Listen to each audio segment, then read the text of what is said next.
One thing that Pavano has provided this starting staff is very much of the consistency that really the Twins were expecting from Pavano. 3-3 with a 3.65 ERA in his 7 Twin starts. And the Northland Ford defense for the Twins. Twins a little banged up. Young, Gomez, and Span in the outfield. Tolbert, a late addition. We'll tell you about that in a little while. Cabrera, Punto up the middle. Kadire in at first for Morneau. Mauer behind the plate. And the Twins are going at the Indians in this opener without Justin Morneau. We might get word as to the results of his CAT scan taken today.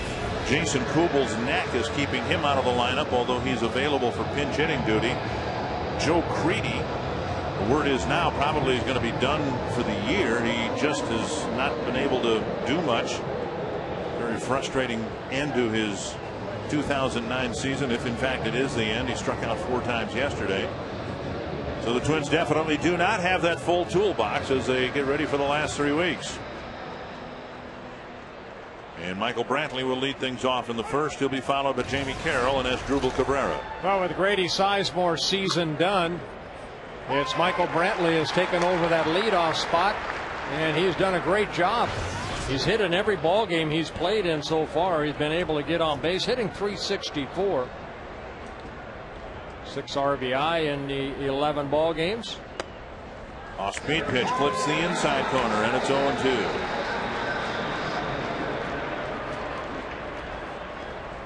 Pavano gets ahead. He didn't pitch that poorly against the Indians. The Twins didn't field the ball particularly well when he lost to the Indians in Cleveland. And the Twins were stymied by Jeremy Sowers, Pavano's mound opponent tonight. 1-2.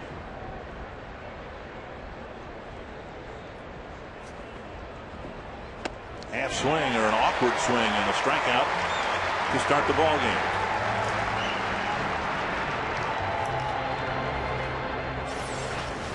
Well, good breaking ball right here. Pavano going underneath that swing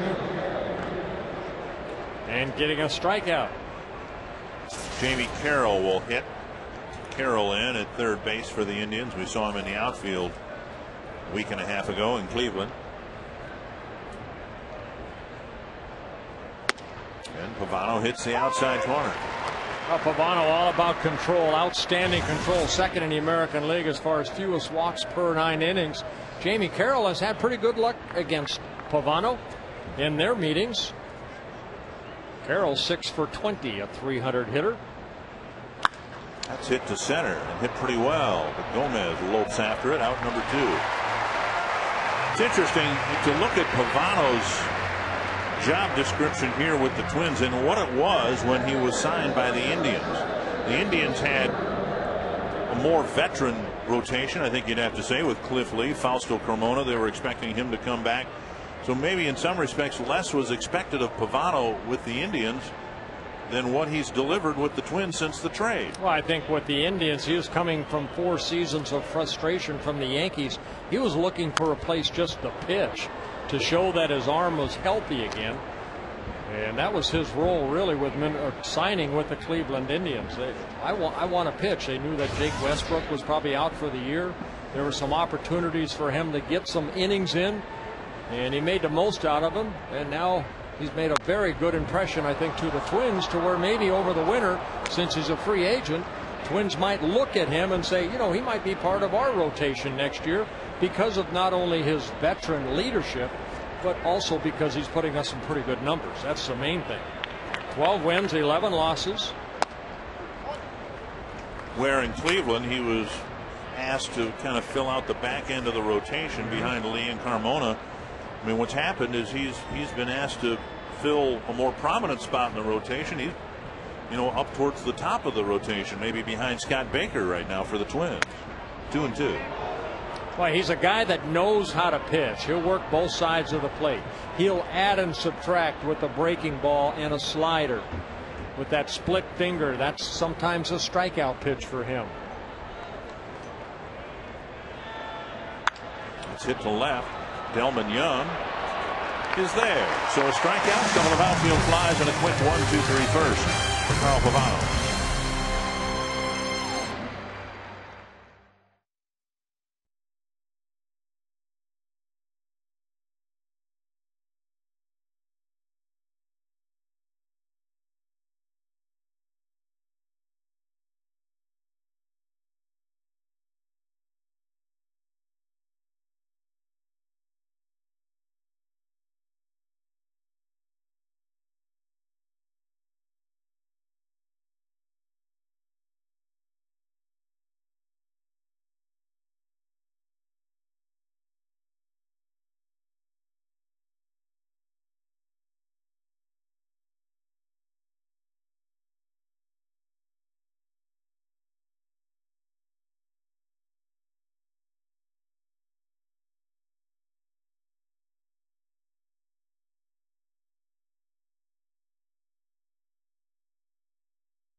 out in the bottom of the inning.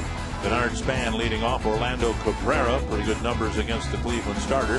Then Joe Mauer, Michael Cuddyer, Brendan Harris, Delman Young, Matt Tolbert, Carlos Gomez, and Nick Punto. And Jeremy Sowers on the mound for the Indians, looking for his 7th win. 6-11 ERA at 4.78, making his 19th start, his 20th appearance. He's been up and down between AAA and the big leagues over the last 4 years. And with some of the trades of CC Sabathia and Cliff Lee, you know, Eric Wedge and Carl Willis are looking for left-handers like this to step up and hopefully earn a spot for next year. Now, he has been tough on some of the Twins' left-handed hitters. DENARD Span, one of them. DENARD is 0 for 9 against him. Span had a good ball game yesterday, reaching 4 times, couple of hits, couple of walks, and he takes ball 1. Span just off the top 10 list with his .310 batting average. Sowers not an overpowering pitcher, kind of herky-jerky type of delivery. And he might be hard on left-handers to pick up because of the way that he kind of wraps his wrist behind him when he releases that ball. He's making his 7th career start against the Twins. He's 2-2 with a very good 3.3 earned run average against the Twins over his meetings with them. Fouled away, and he seems to fit the mold of pitchers who've given the Twins some trouble as of late. The Brett Cecils of the world, and you know, the Blue Jays, not the Blue Jays, the Oakland A's threw a couple of left-handers. Now Brett Anderson looks like he's going to be a really good pitcher, but guys that don't have overpowering stuff, but they spin the ball a lot, and that seems to be an Achilles heel for the Twins lineup right now. And Span strikes out, 1 away. Well, you see the breaking ball right there. He's not, like you said, Dick, he's not overpowering, but he's a finesse type pitcher. Indians out on the field, brought to you by Northland Ford. Trevor Crow in left, Michael Brantley in center, Shin-Soo Choo in right, Carroll, Cabrera, Valbuena, LaPorta around the infield, and Lou Marson behind the plate. So 1 down, and here's Orlando Cabrera.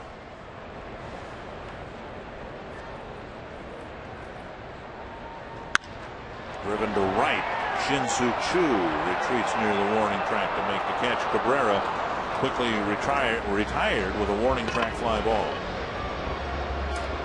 Well, Sowers 26 years old. This is his 4th season with the Indians. That strikeout of Span only his 45th in 108 innings pitched with 43 walks. 2 down, and here's Mauer with 3 hits yesterday. He averaged up to 366. Ichiro with a milestone yesterday, his 9th straight year of 200 or more hits. Unbelievable. But he starts this Monday at 3:53. The Mariners actually not playing today. So Joe starts today with a 13-point lead in the batting race. He is 5 for 15 lifetime against Jeremy Sowers with a home run. 1-1.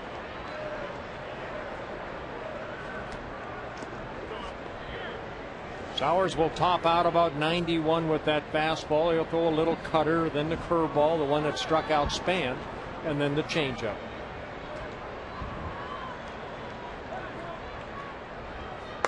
So much focus on Mauer's batting average, and for good reason. He's got a chance to make more major league history, but look at the other numbers. 27 home runs. He's got a chance to hit 30 this year. 84 runs batted in. He has a chance to drive in 100. Slash to left, and Crow cuts it off. Mauer with a base hit, and a pretty nice play by Crow to keep it from being an extra base hit.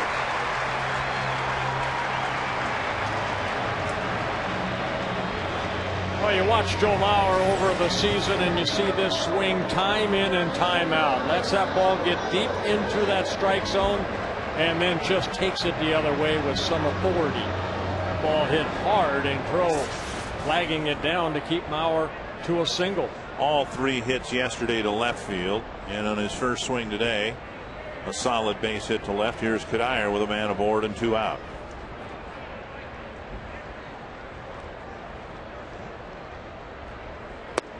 Low, ball 1.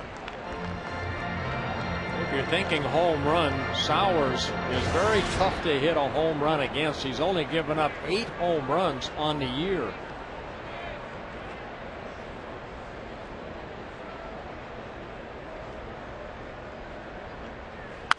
Popped up foul and out of play. And maybe in the back of his mind, but Michael Cuddyer has to be thinking home run. He hasn't hit one for a while. He's been stuck on career home run number 99 since the 1st of September.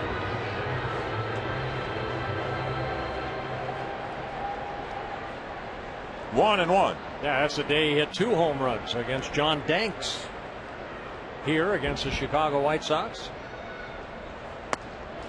You know, they seem to come so quickly for Cuddyer.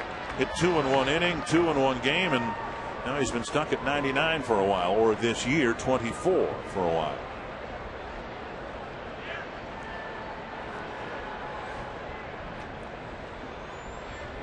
Two and 1 to Cuddyer. That should reach the seats. 2 and 2. He pulled the string right there. Sowers did a little bit, and Cuddier's was a little bit out front. And Sowers making his 19th start, his 20th appearance, and his 3rd stint this season with the Cleveland Indians. See, the walks and strikeout ratio the same, and only 8 home runs allowed. Right-handers hitting .266, left-handers hitting .274 off the Sowers.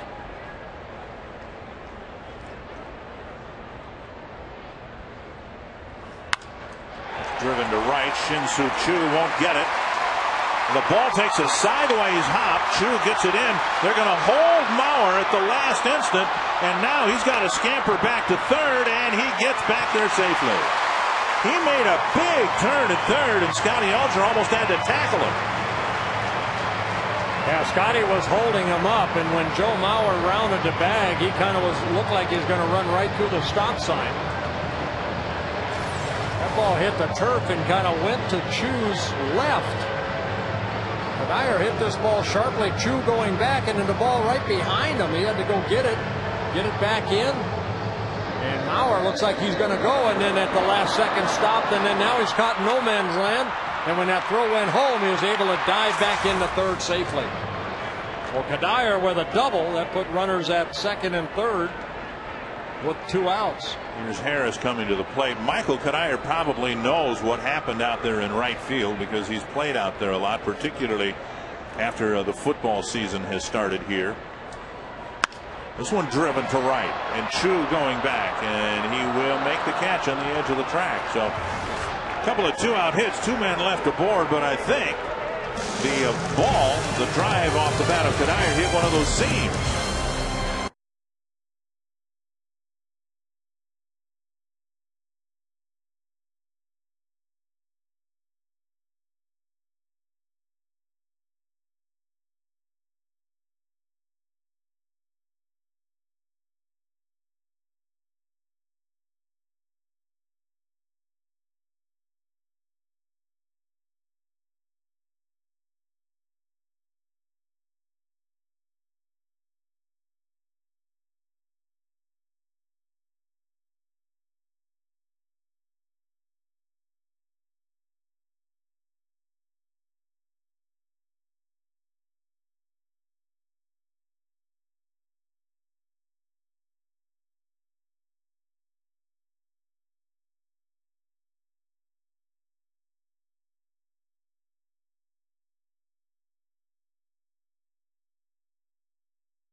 Simulated major league player. You can text who you think the batting stance guy is imitating to short code 234-234, and we'll have the answer for you in tonight's Quest Twins Live postgame show. Stick around after the game. Sandy Valdespino You think? I have no idea. Shin-Soo Choo will lead off the second, and he takes strike one from Carl Pavand. Well, Choo kept busy out in the outfield in the top or bottom of the first inning. Now he gets an opportunity to hit. He's been doing a good job of that this year. Hitting at .299, 77 RBI on the year. That's tied with Johnny Peralta for the most RBI with the Indians.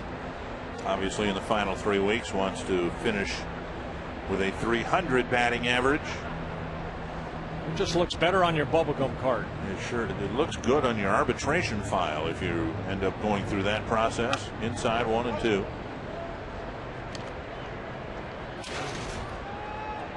Choo from South Korea, 27 years old. In his 4th season with the Indians, came up with the Mariners back in 2005. Getting a chance to play on a regular basis and putting up very good numbers. Had a great second half last year and was one of the reasons why the Indians were many people's pick to win the division this year. To center, Gomez over. Nice running catch. There's not a ball that he can't outrun, it seems, once he gets a good start.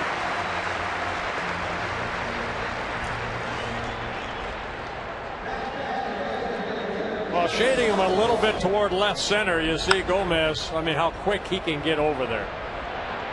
Does a good job and just keeps running. One down, and that'll bring up Johnny Peralta. Peralta recovering from a slow start to put together a good year. Busted bat and a little pop up to center, and Gomez has to play this on a hop. The barrel of the bat ended up very near third base, and Peralta's aboard with the first Cleveland hit. Yeah, right off the end of the bat, shattering the bat. Ball landing in front of Gomez.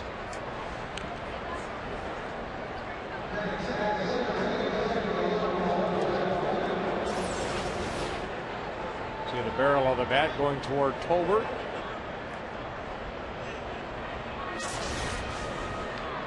So Peralta aboard, and here's Luis Valbuena.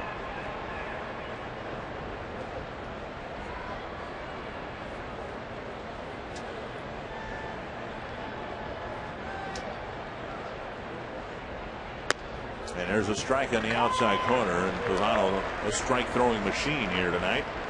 17 pitches, 13 strikes.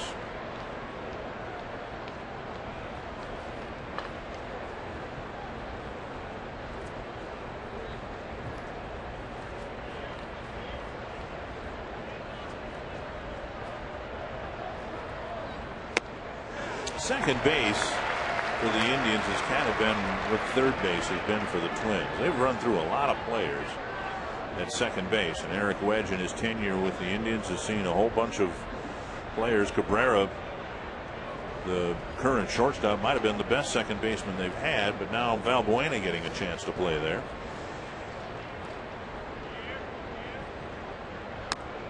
One and two. Like the Twins have forever been looking for the solution at third base, and for the Indians it seems like it's been second base. Well, they were hoping that Josh Barfield would be the one that would take over at second base, but it never really panned out for him. 1-2 to Valbuena. Up and away, 2-2. Valbuena over from the Seattle Mariner organization. He wasn't going to get to play second at the major league level with Lopez there in Seattle, so he gets an opportunity here. Only 23 years old from Venezuela. Started the season in AAA, got called up in the early part of May. Peralta not a threat to run. It's a strikeout. Valbuena claiming it was a foul tip, and I think he's been wrung out. Adrian Johnson saying no, and I'm not going to appeal. It's my call. Here comes Eric Wedge to pick up the argument. And Wedge just simply wants to keep his player in the game.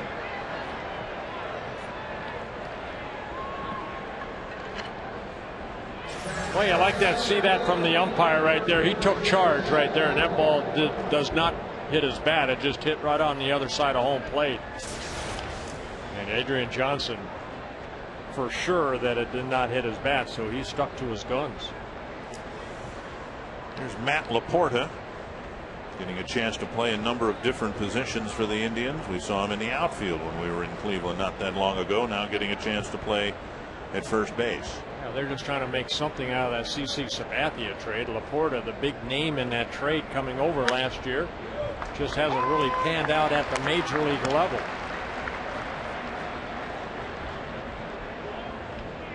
That's what you like to see right there, isn't it? Attacking the hitter. To attack the strike zone, and Pavano does a good job of that.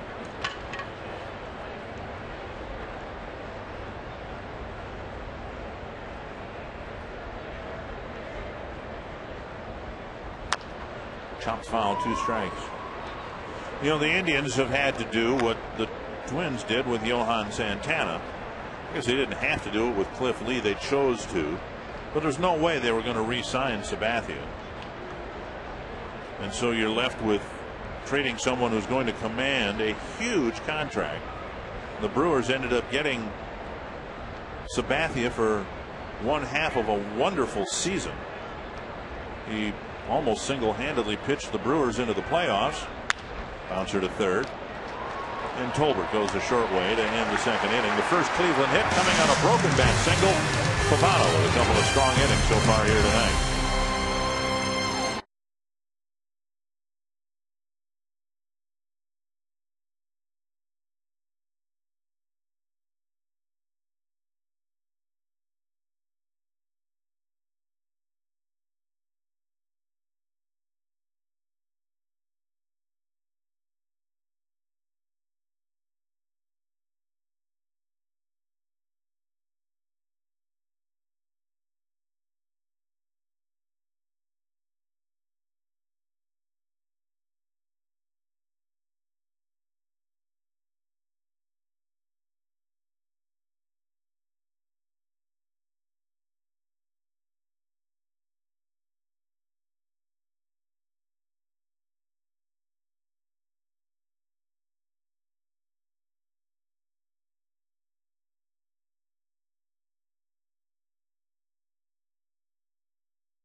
You can visit exploreminnesota.com. Plan your next Minnesota vacation today. That's beautiful Lake Minnetonka, of course, in the western suburbs of the Twin Cities. 14,000 acres.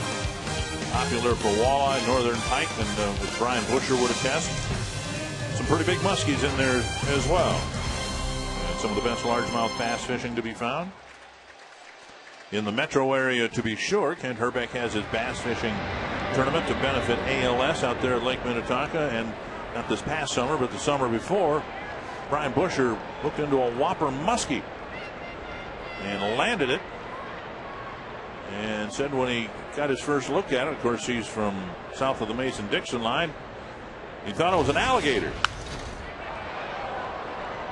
Foul back, and Delman Young fouling the first pitch back from Jeremy Sauer. Yeah, Delman trying to get some hits here on his birthday, his 24th birthday. So happy birthday, Delman Young.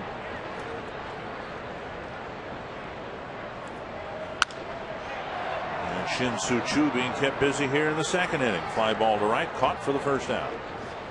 Well, I mentioned in the first inning that Sauers has that wraparound type of delivery, and we'll take a look at it. Ron Coomer, I know you're down there, you're watching him. How difficult is it, or is it, to kind of pick up the ball from that kind of, you know, herky-jerk type of delivery? Well, he does have a herky-jerk delivery, Bert, and I got a chance to watch him in the bullpen warm up also. To me, he would make it very tough on lefties. He hides the ball real well. You see right there, his shoulder turn is good. The ball stays behind him for a long time until all of a sudden it just kind of pops out at you.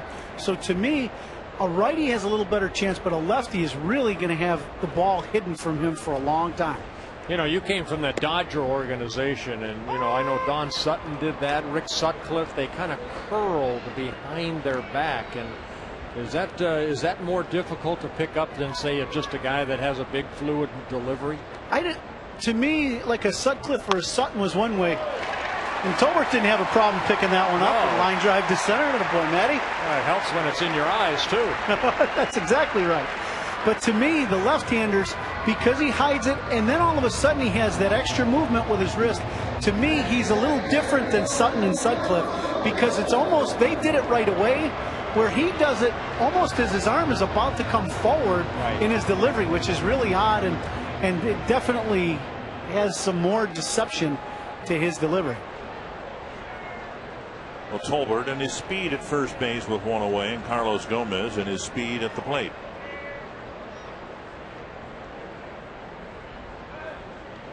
Tolbert, a late addition to the starting lineup. Justin Huber was going to make his first start for the Minnesota Twins, and then he pulled a muscle in his side very late in batting practice and had to be scratched.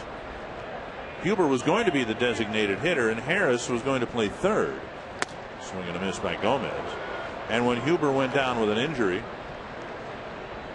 the Twins put Harris into the DH spot and put Tolbert at third.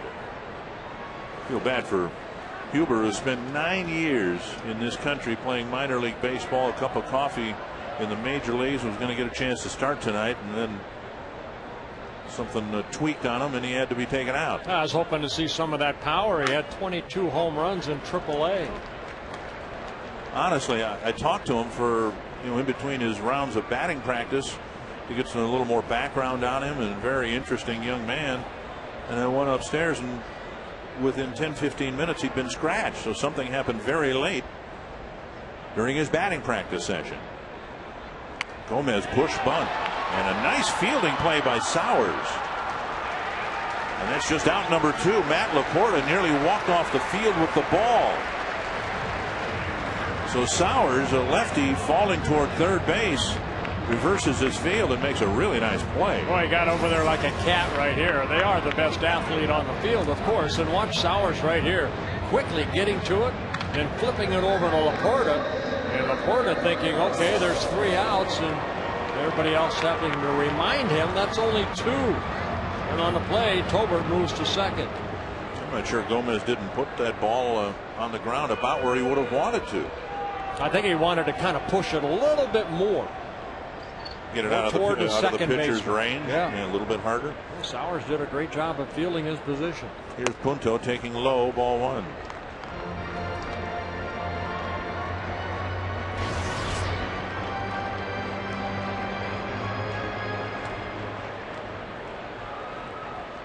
Punto as a right-handed hitter, hitting .234. His only home run coming from this side of the plate. You mentioned it yesterday, that average starting to climb a little bit for Punto, getting a little more playing time. His home run coming back in July in Texas, a solo home run. 2-0.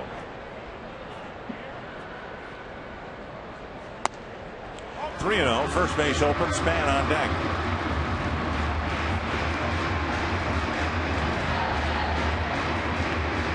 Twins got a couple of 2-out hits in the first. Now Tolbert at second with 2 away. There's Carl Willis. Very happy memories for him as he gets a chance to see the Metrodome for the last time, and a 4-pitch walk to the number 9 batter.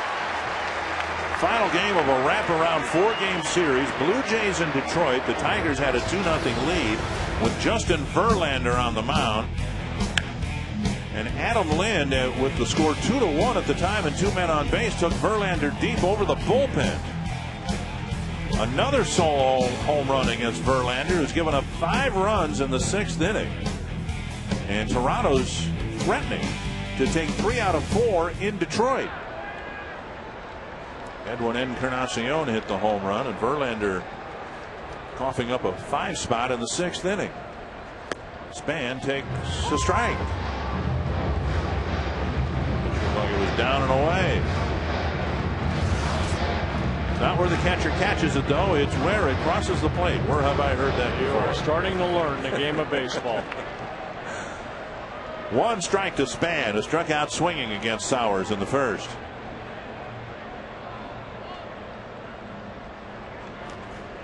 Nice job by Marson, and it's 1-1. Yeah, Marson coming over in the Cliff Lee trade from the Philadelphia Phillies. The Indians really like this guy behind the plate. He may be the everyday catcher next year.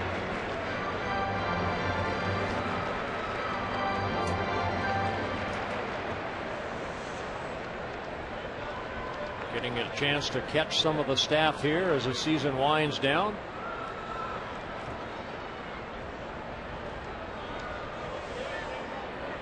The Indians were imagining perhaps Carlos Santana, who was one of those highly thought of prospects that they acquired in the Sabathia trade, that he might be here, but Marson getting a chance to catch instead of Santana. 1-1 to Span. Slicing toward the gap, but Brantley is there, and the Twins leave two more aboard in the second inning. No score as we head to the third.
And our carsoup.com/baseball question tonight comes from Chaska, Minnesota. Do the players work out more or less off the field this time of season? I think they pretty much work out the same. You try to find a routine from day one and carry it all the way through the end. And then, you know, guys usually at the end of the season maybe take a month off, and then they slowly get back into the routine again. I don't think hitters try to cut down as far as maybe their weightlifting. Pitchers try to run just as much. Now the position players do a lot more weightlifting than they did for most of your career, but I'm wondering whether pitchers do the same amount of running that you used to do. I don't think they do. I don't think they do. I don't think they do the distance running that I think the pitchers back then did. But we didn't have all those machines either, you know, that they have today. When I got into my 40s, early 40s, and still pitching, I used the Versaclimber a lot. That was a machine that kind of had an angle that you went up and down on. Yeah. I really like that baby. Stair climber, like that. But I love that thing. And what it did is, as I got older, of course, all the pounding that I took on my legs over the years, I needed to not run as much. But that baby right there kept me in great shape. 1-2 to Marson, and he takes a ball 2-2. It'll be Marson, Crow, and Brantley. Well, Marson, just 23 years old, signed by the Phillies in 2004. Again, he came over in that Cliff Lee trade. And now a full count.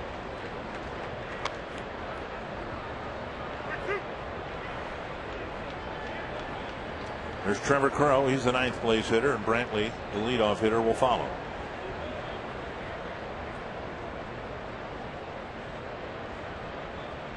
And he missed inside. So Pavano, leadoff walk in the 3rd. If the fantasy campers playing here after the game on Saturday didn't set the game of ball back 50 years, look what we had here yesterday. The TV crew saying goodbye to the Dome, and their families playing a little softball. Look at them go. Look how quick they are. My goodness. Had a way to field your position. Hey, what's going on?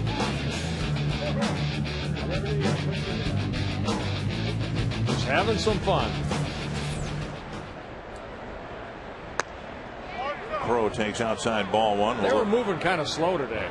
Yeah? A couple of them hurting a little bit.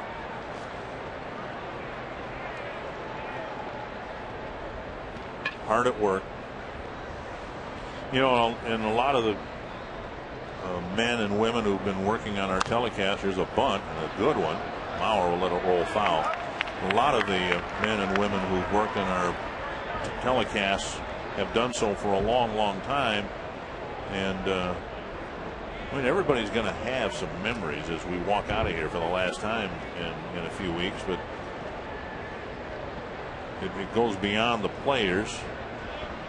Concession workers, ushers, a lot of people who spend a good part of their adult lives in this place, and as excited as the Twins are to move to the other side of downtown, this place will always hold some special memories for everybody. Well, it's a comfort zone for a lot of these guys. They're used to, you know, where their camera is. They'll have to find a lot of new places at the new stadium. That's hit pretty well to right center field. Trevor Crowe lifts it out of here. A 2-run home run.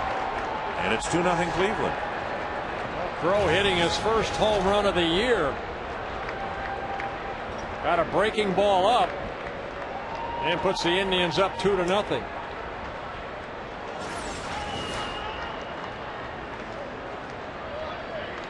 Got a breaking ball and went right with it. Showing some power there.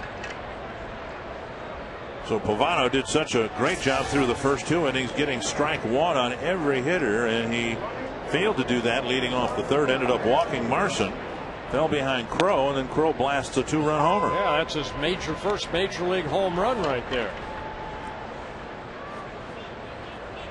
It'll take him a while to get the ball back. I think it disappeared behind the fold-out seats. There's probably about 20 of them back there. Cabrera scoops it up.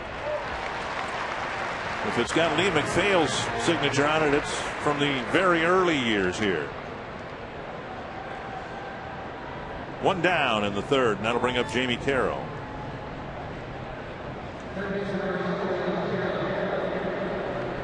Carroll with a fly ball to center his first time up.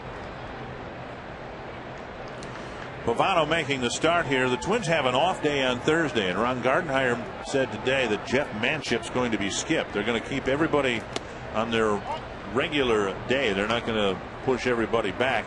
And of course, the key for the Twins and for Pavano is that he'll get a chance now to start against the Tigers, a team he's absolutely mastered this year. Pavano has had Cy Young-like numbers against Detroit, and he'll get a chance to start against them this weekend. Yeah, Pavano against the Tigers 3-0 with a 1.93 ERA in 3 starts.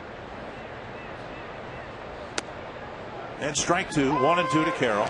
He's got very good numbers against the Chicago White Sox too, where the Twins will be playing 6 more times. 3 with Cleveland, 3 with Kansas City, and then the rest of the schedule will be played against Chicago. 3 games there, and 7 of course with Detroit.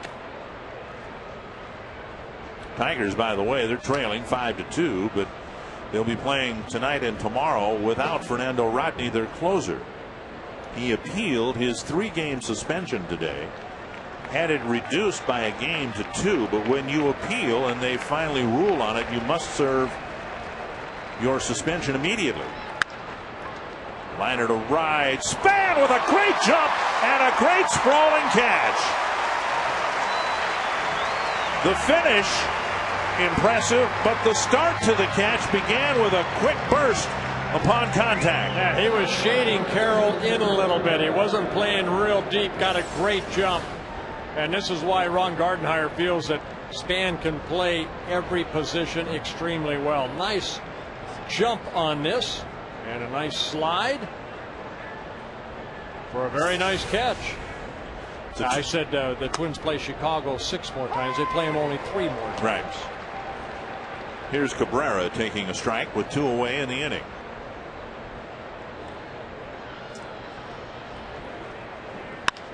And a little dribbler to Cuddyer. Pavano covers. Cuddyer feeds him. The inning ends. A leadoff walk, a follow-up home run, and the first lead goes to Cleveland.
Off the third for the Twins will be followed by Joe Mauer and Michael Cuddyer.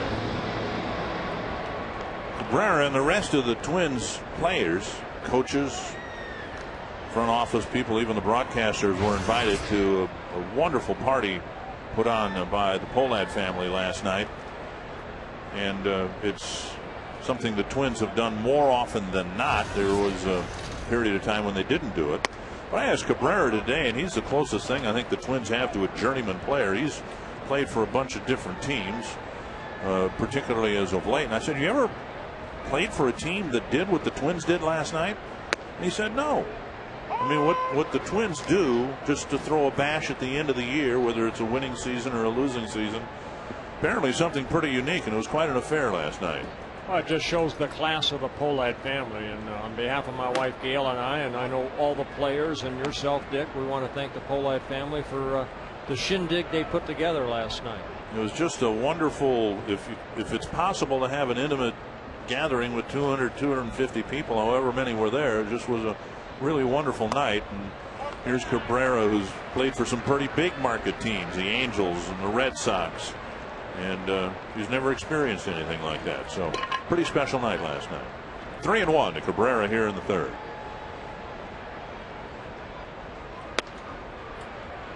3-2. See, Calvin had us over at his house all the time when I first came up. Is that right? Oh, yeah.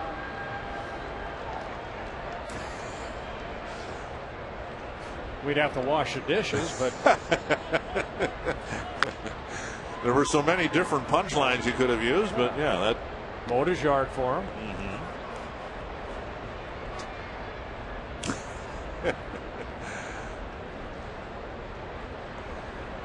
Well, Mr. Pohlad missed his for the first time his postseason party this year. 3-2 to Cabrera. One hit towards right center field, chased by Chu. And Cabrera's hit the ball fairly deeply twice out there, one away. But like his son Jim said, he was there at Spirit. One gone in the third. Maurer with a sharp single to left. And his average now up to 368. 15 points ahead of Ichiro Suzuki. And the Mariners will play host the White Sox tomorrow. Start of a series.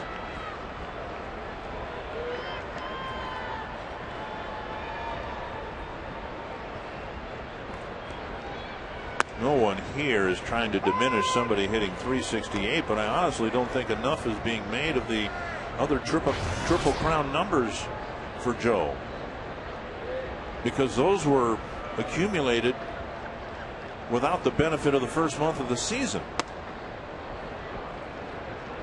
I mean, here's a guy who hit 9 to 12 home runs a year, and he has a chance to hit 30 this year and drive in 100 runs. Well, it's almost scary because he gets better and better each year. 1-1, and now 1-2.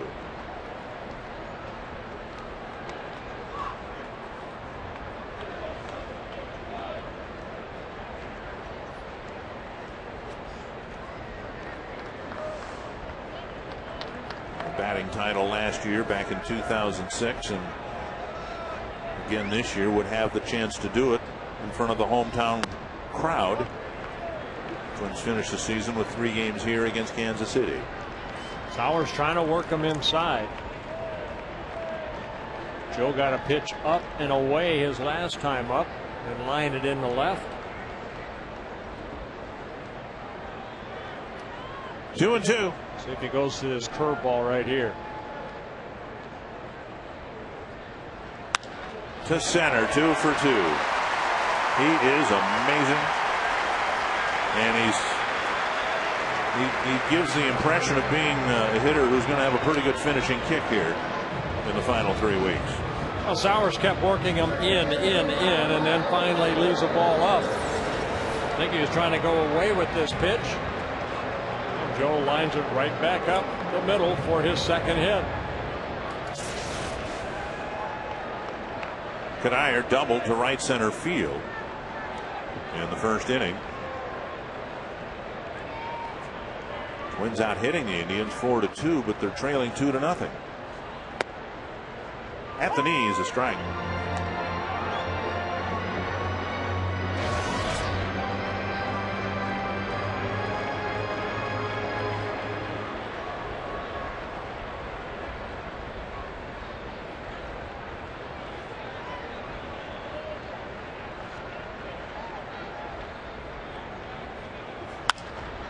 To center, where Brantley awaits, out number 2. If you're thinking about a career in sports, you should check out the Twins' annual sports internship and career fair. Tomorrow afternoon, a ticket to the event not only gives you the chance to network with local teams and broadcast outlets, but also includes a ticket to the Twins game tomorrow. Visit twinsbaseball.com/job opportunities for information or to register for the sports internship and career fair. Twins minus an awful lot of their power, both with the right side. From the right side, Joe Creedy might be done for the year. Morneau and Kubel out of the lineup. Brendan Harris hitting 5th as the designated hitter.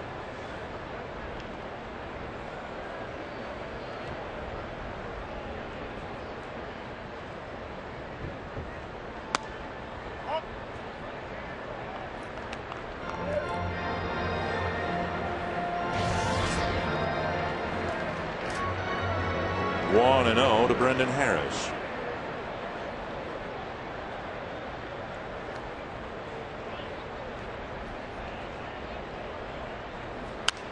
And fouled away. 1-1. Harris hit the ball fairly well his first time up with runners at second and third and 2 down. Hit a drive to right. And that seems to be the approach, Ron Coomer, the Twins hitters are taking against Sauers, whether they're right-handed or left-handed, to take the ball to the opposite field. Well, Dick, it's a great point, and he's got such good movement on his pitch. And we've already discussed his kind of herky-jerky windup. what that does in trying to shoot the ball the opposite way, it gives you a little bit longer look at the ball, like Joe had his last at bat and the at bat before especially. And now Cabrera's hit 2 balls to the track. They just need to get on top of the baseball just a little bit more, and those are hits. Every ball that's been hit has been hit either to the opposite field or to straightaway center. Nobody has even so much as pulled a ground ball to the infield. Well, I think when you look at what Sowers is doing, like the last at bat, he showed Joe inside, but they were all for balls. And then when he tried to get you out, he's trying to go away from you to get you out. Now the one hit up the middle of the field behind second base, and the shortstop Cabrera makes the call on the catch, and the Twins are done in the third. On to the fourth. It's 2-0 Cleveland.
Grand Casino game reset. Indians up 2-0. Well, only one mistake by Carl Pavano, and that left the breaking ball out over the plate for Trevor Crowe that hit his first major league home run, a 2-run home run off of Pavano. Joe Mauer 2 for 2 so far in the ball game, and Jeremy Sowers 3 shutout innings. And a first pitch strike to Shin-Soo Choo. Middle of the Cleveland lineup, Choo, Peralta, and Valbuena facing Pavano here in the fourth. Deep to left. Delvin Young going back, but it is gone. So Choo with an opposite field home run, his 16th of the year, and it's 3-0. Boy, had that Joe Mauer swing right there. Waited for that ball to get deep into the strike zone, and then showing off some of the power. A solo home run for Choo leading off the top of the fourth inning, giving the Indians a 3-0 lead.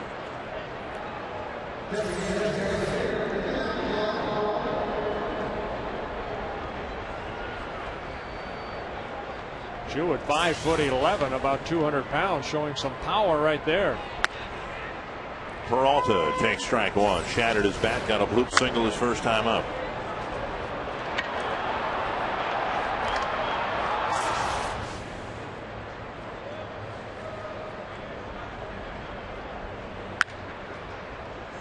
Tolbert cuts it off, fires it on the run, and Peralta retired for the first out of the fourth.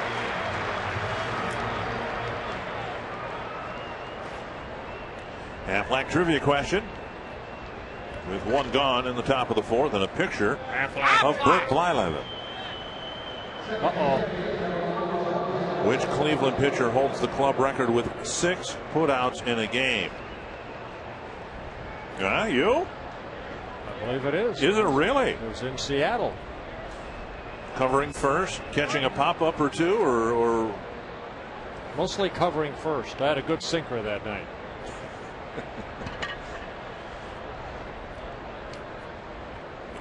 Well, okay, just to cover our bases, I'll go with Sam McDowell.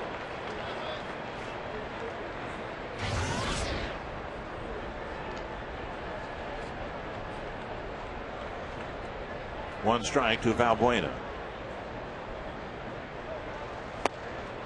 In fact, I'm going to change my answer. I can do that before the correct answer. Wayne Garland. No. No. Len Barker. Fausto Carmona. Good sinker. Yep. Gaylord Perry. He had a good sinker, I hear. Yes, he did. I was going to go with Sabathia, but I can't imagine him running to first to cover first base six times. Not 6 times. No. 1 and 2 to Valbuena. And Pavano gets a strikeout for the second out of the inning. Got Valbuena now twice on strikes. Yeah, Pavano picking up his 3rd strikeout. Those home runs allowed by Pavano so far in this ballgame. The first 2 home runs he's allowed since August 18th in Arlington, where he gave up a home run. That was 5 starts ago. Matt LaPorta hit a ground ball to Matt Tolbert. His first time up.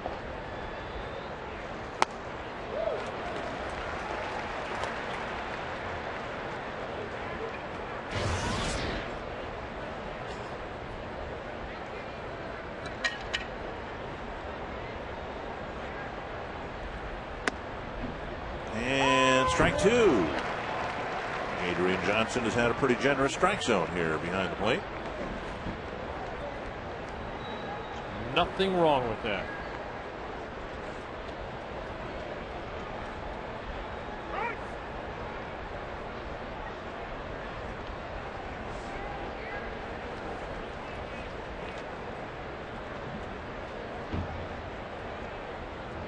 Two strikes. Pavano to LaPorta. Into the Twins dugout.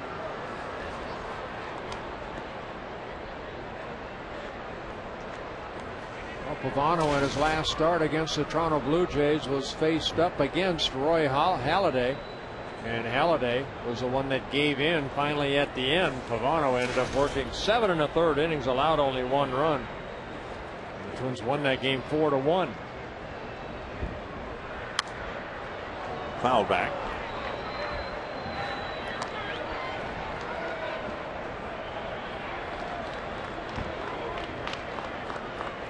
There are the numbers of his last start.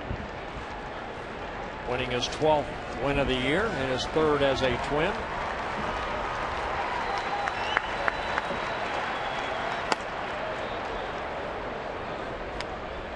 One and 2. He has a chance. We're speaking about offensive numbers. He has a chance to reach the 200 innings pitch mark this year if he continues to pitch well or bouncer to short. A leadoff home run by Shin-Soo Choo, and then Pavano gets the next 3 batters, but the Twins trail 3-0.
Our internet customers get free Quest Wi-Fi powered by AT&T Wi-Fi.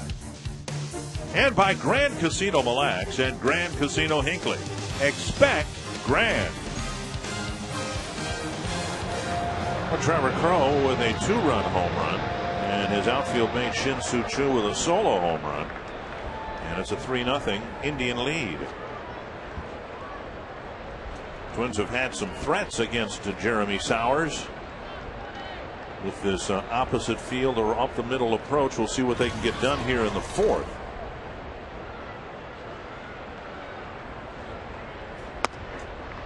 Ball 1 to Delmon Young with a fly ball to right his first time up. Twins were stymied by Sowers in Cleveland a week and a half ago.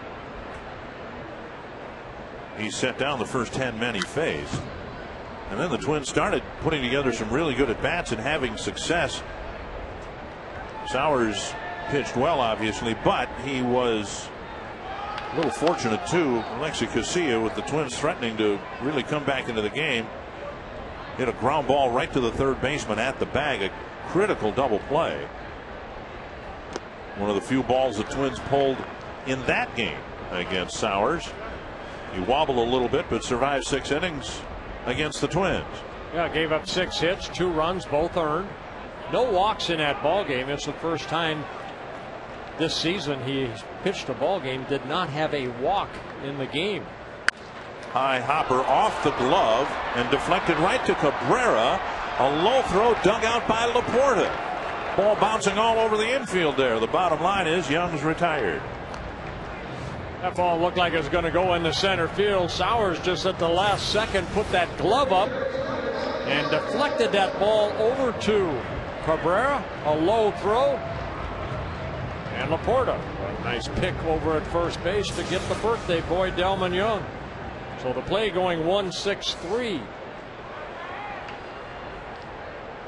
Here's Matt Tolbert, single to center his first time up, got as far as second base. Showing bunt and taking ball 1. Yeah, that was the last start for Sowers, too. This is 9 days between starts for Sowers. They were saving him for the Twins, I guess. 2-0. So now Sowers drifting with his control a little bit here in the 4th inning. Again, the news on the medical front pretty dire at third base for the Twins. It is entirely possible Joe Creedy's season is done. Sharply hit, and Cabrera almost handcuffed by that line drive out number 2. Well, that'll break in a glove right there.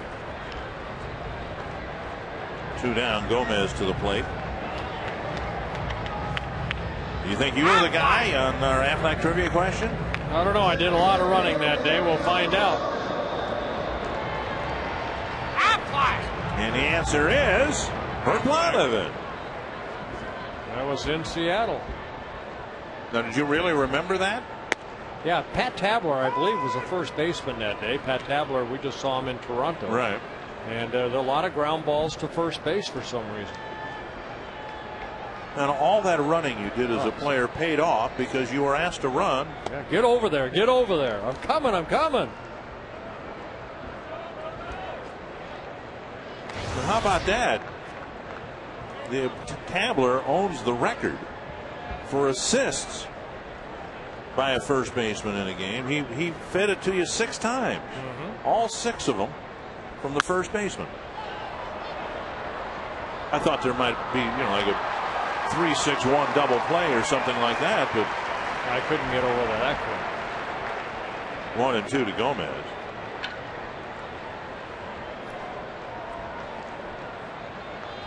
Gomez tried to bunt his way aboard in the 2nd, and Sowers made a nice play.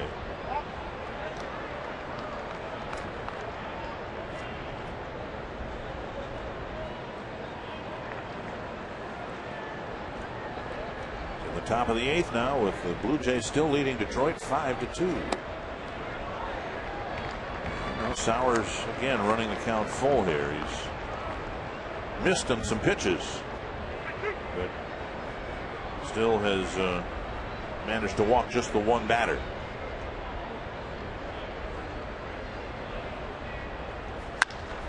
toward the hole, backhanded by Cabrera.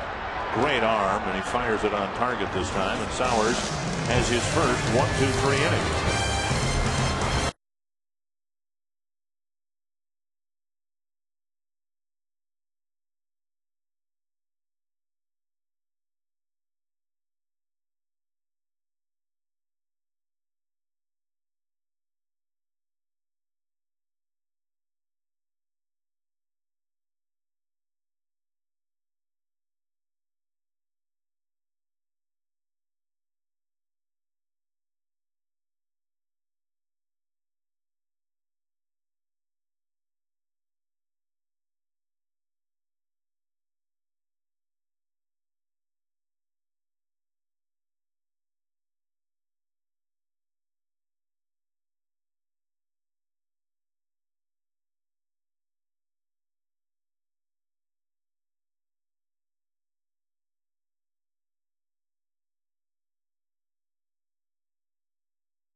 We're at the Metrodome. We're only going to be able to say that a few more times. Marty Kellner, Ron Coomer, Bert Blanov, Dick Bramer. And the Indians have a 3-0 lead, and the Twins can look up at the scoreboard and say that Toronto's trying, as Kansas City tried, to keep the Twins in the race and get them a little bit closer. But the Twins have to take care of their business and start scoring some runs here tonight. And Pavano cannot give up any more runs. Keep the game right where it's at. Marson, Crow, and Brantley to face Pavano here, and he delivers up high, 2-0. Well, Pavano's done a good job of getting ahead, strike one. Now he's fallen behind here. But 13 out of 17, strike one so far. He had a hard time throwing Marson strikes in the third, ended up walking him. And then Crow hit the long home run. And the Twins have been walking uphill ever since.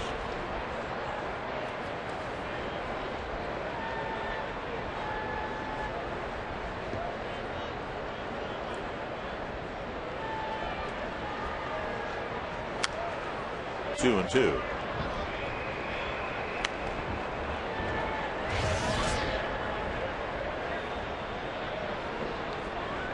Of course, the Indians getting a look at Marson. They traded Victor Martinez to the Red Sox. Well, not much power. He did hit 277 in AAA this year with only a couple home runs.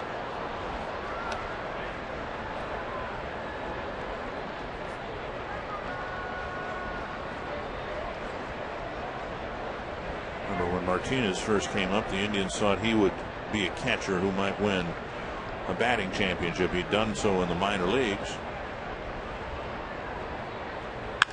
Sharply hit. Marson has a single to right leading off the fifth. Coming up in November, you can train to be an umpire at the 2009 MLB umpire camp at baseball's Youth Academy in Compton, California.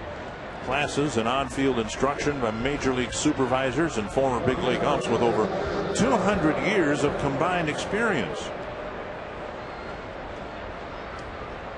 Some of that from Gary Cederstrom. I don't know if he's going to be there or not, but if you'd like more information, go to www.mlbuc.com. Here's Crow taking a strike. You ever been to an umpire school, or have you seen it? Sometimes no, in spring training down in Arizona. I know when I was with the Cleveland Indians, they had an umpire group down there, and they go and get them through some pretty good programs. I mean, they're out there just working on their out calls. They run them around the field, get them in pretty good shape. Swing and a foul. And I got to believe that there's like a written test at the end of all of it. The umpires have to have an impeccable knowledge of the rule book. You have to, it has to come, you know, with a snap of the fingers. Right. So it's easy for us to get stymied up here, or at least me. You get stymied with something, you look it up on the rule book. Umpires can't do that. They'd look pretty foolish if they were out there thumbing through a rule book. Well, sometimes, you know what, you look at the guys that are out on the field, all four of them. They spent a lot of time in the minor leagues, you know, in vans, driving from city to city to get to where they're at today. I mean, it's a tough haul for these guys. 1-2 to Trevor Crowe. Bono could use a ground ball hit at somebody here. In each of the last 3 innings, a leadoff man has reached. And in the last 2 innings, that leadoff man has scored. Off the knuckles foul. Now, you like to see a young umpire like Adrian Johnson, who's getting a chance to, you know, work a full major league schedule this year, I think, for the first time. And you've got some veterans, Gary Cederstrom, Fielding Colbert, Jeff Nelson with him.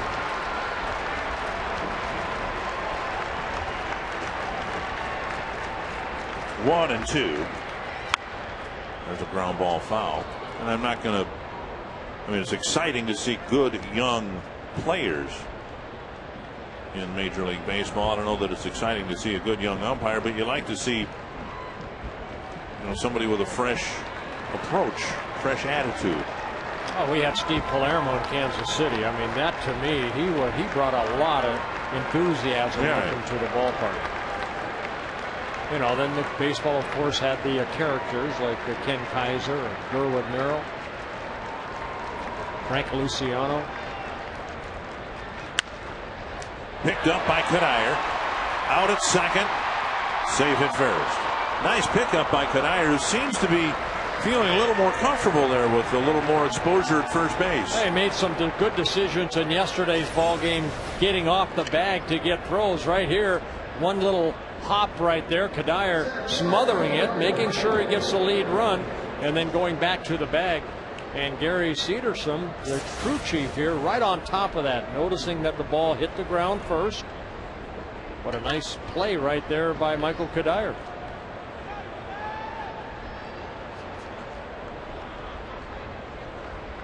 Brantley now the hitter, with Crowe, who showed running up the line. He's got pretty good speed, and he is chased back to the bag.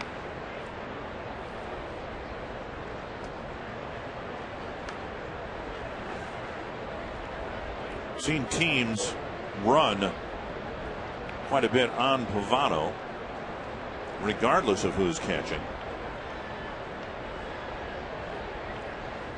And then we saw teams run over the weekend when Joe Mauer's not behind the plate. This, I would think, for the balance of this year, and let's say Pavano re-signs with the Twins, I would imagine this battery would be a tandem that would be just about unbreakable. I think the Twins want Joe Mauer and his throwing arm out there to help Pavano try to control the running game. On the outside corner, 1-1. Yeah, opposing teams are 12 for 12 in stolen base attempts off of Pavano. Like when he comes to that set position, his feet are kind of wide, which gives him a little bit longer to get to that balance point so he can go home. And that sometimes gives that runner one little extra step towards second base if he decides to run. Crowe 4 for 4 in stolen base attempts.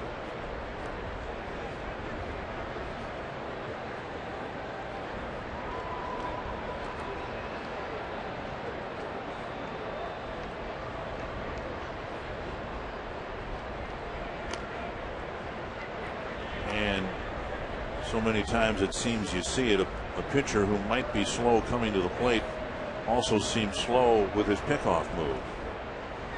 We've seen Jesse Crane, who's got very quick feet and a quick pickoff throw, and we haven't seen that yet from Pavano. And they pitch out, and Crow stays put. 2-1. Yeah, the Twins right there through Steve Little, the bench coach, thinking something was up. Joel Skinner, the third base coach for the Indians. Remember, this is the 16th time these guys have faced each other. The Indians lead the season series so far 8-7.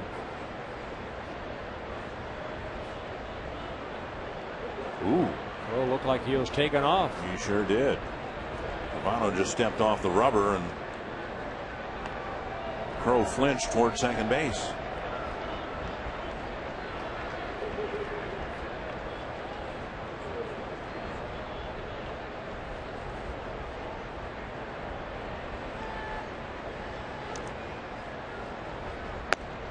Just off the plate, and now it's 3-1. A pretty close pitch right there.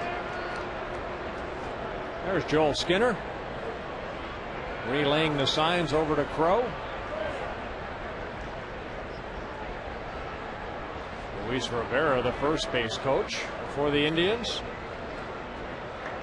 3-1, and Crow goes, and the pitch slashed foul.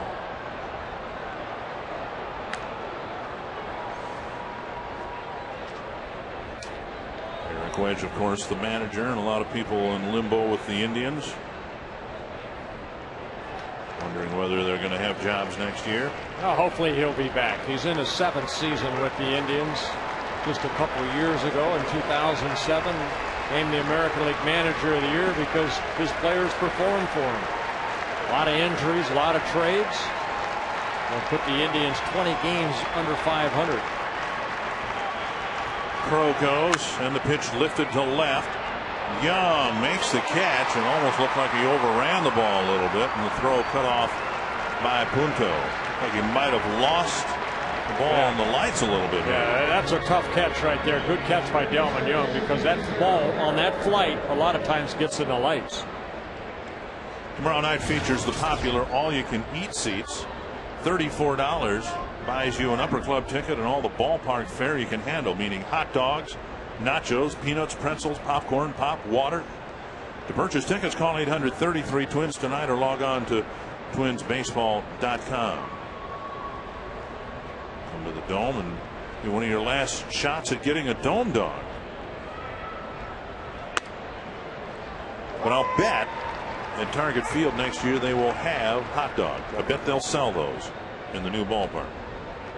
Joe Mauer going up right out to the talk to Pavano might have been crossed up right there.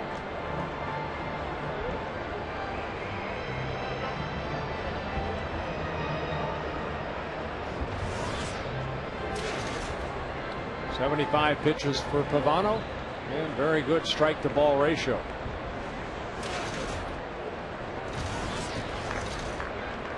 One strike to Jamey Carroll. A couple of outfield flies off the bat of Carroll tonight.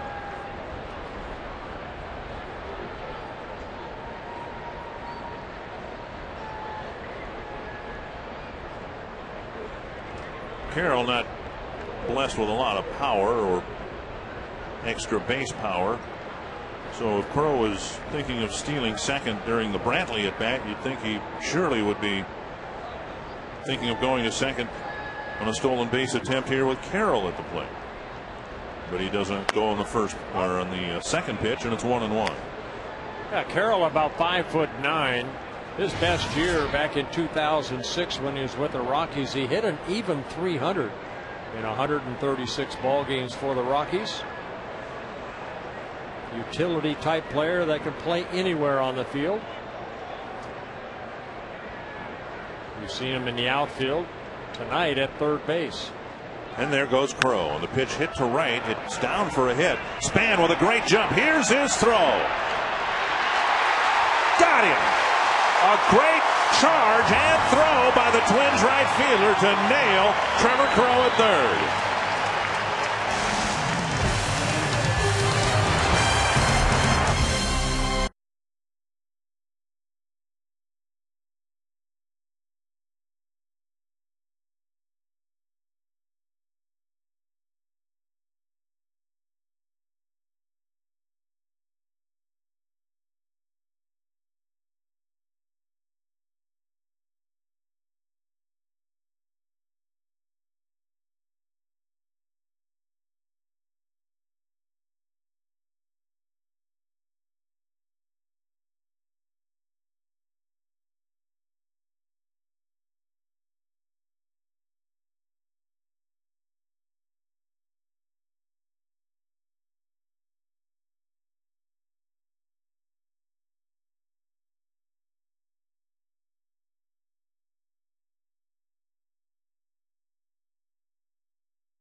Celebrating a baseball championship for Robbinsdale. The 11-year-olds won the championship this year. The state of Minnesota, and Steve here was the head coach.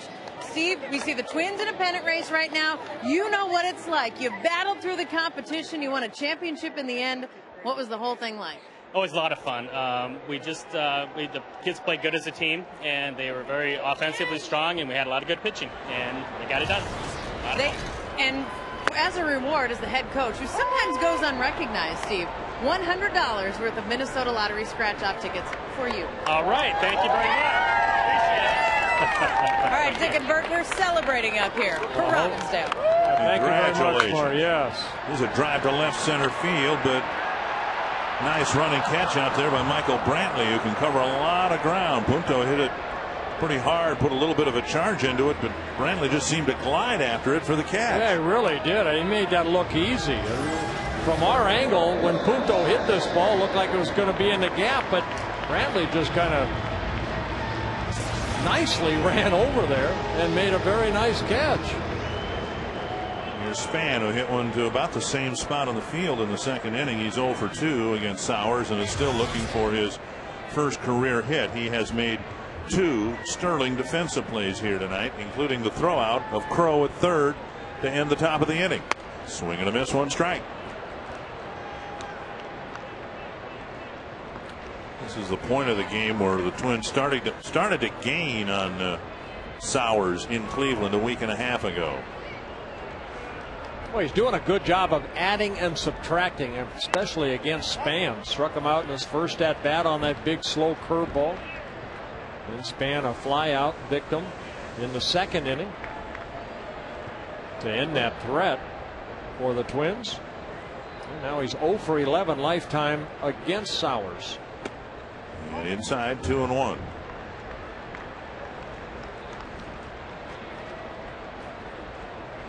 Top of the 9th now, with Toronto leading Detroit 5-2. Span came into this ball game hitting .344 here at the Dome this year. It's a pop-up. Carroll chasing it near the railing, and it's out of play. And since Span came up last year here at the Dome, he's hitting .324. So he's had a lot of success here at the Metrodome. I asked Ron Gardenhire yesterday. There was a report out the last homestand that during this homestand, some of the Twins hitters would go over and take a few swings at Target Field, but he said yesterday, the manager did, that he was unaware of any plans that have been finalized for that. Fouled back by Span. I'm sure all the players are anxious to take some swings over there, see how the ball's going to carry, but that apparently will not happen until maybe the end of the season.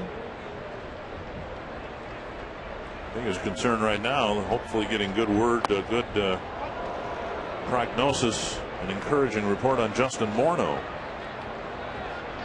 Morneau with an MRI the other day on his back. The MRI showed some inflammation in his back.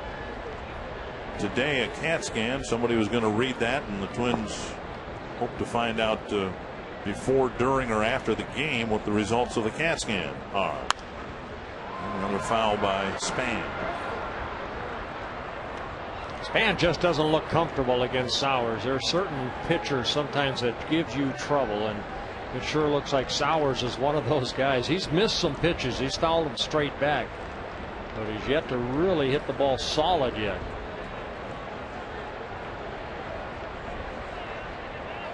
Sowers has given up 4 hits.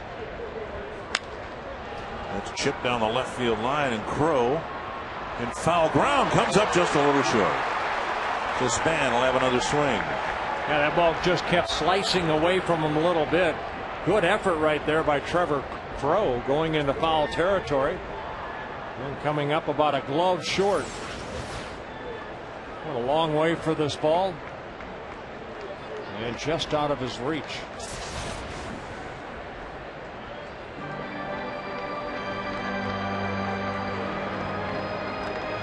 Span having a long battle here with Sowers. You mentioned the 4 hits. The Twins have taken just 1 walk. Span trying to get aboard by any means. And another foul. And back into the seats.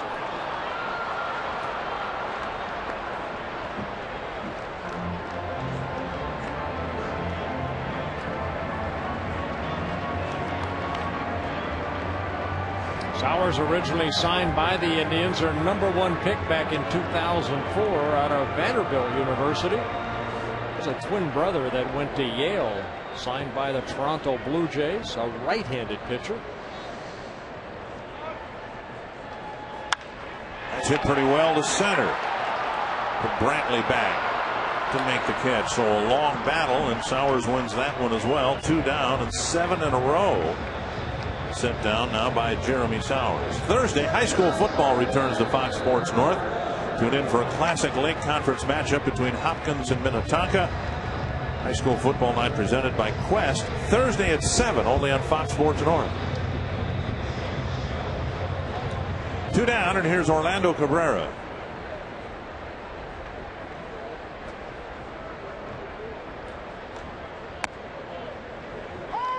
And strike 1. Cabrera with 2 fly balls to right.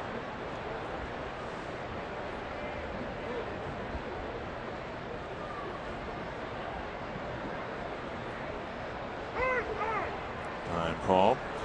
So here we are with 2 outs in the 5th, and the only 2 players who've pulled the ball for the Twins were Tolbert, who lined out to short, and Gomez, who bounced out to short.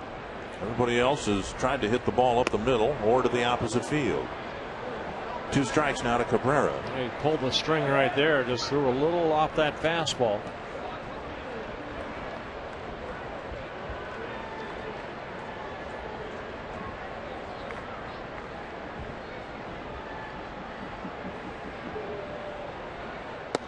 One and 2. Well, again, Sowers came into this ball game making his 7th career start against the Twins. 2-2 record, a 3.3 earned run average. And he came in overall a 5.04 career ERA. So he's had a lot of success against the Twins.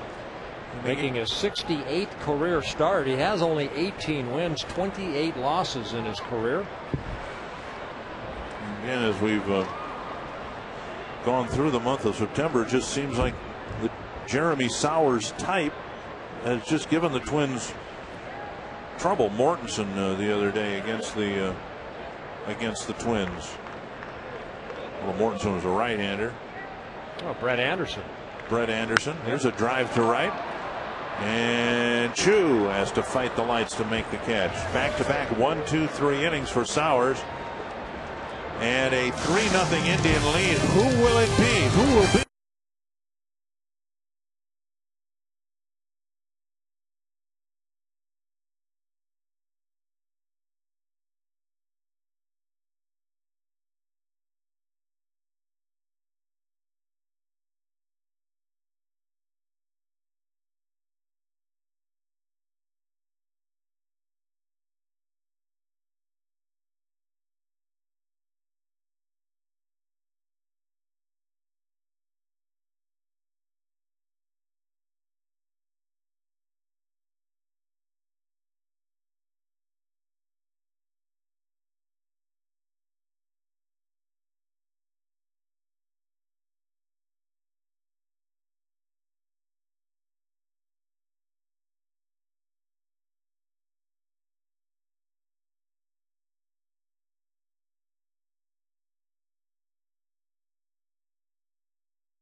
Ron and Lucky Fan Joe are going to count us down to outdoor baseball by revealing Ron's number 8, which he wore for your Minnesota Twins from 1996 to 2000.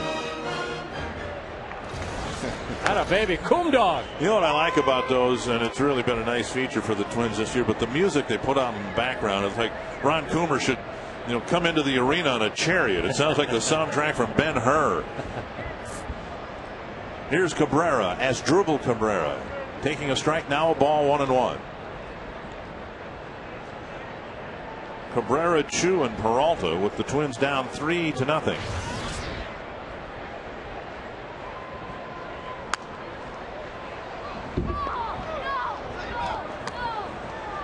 The ninth inning in Detroit not going well. We're going to show you what happened here in just a second.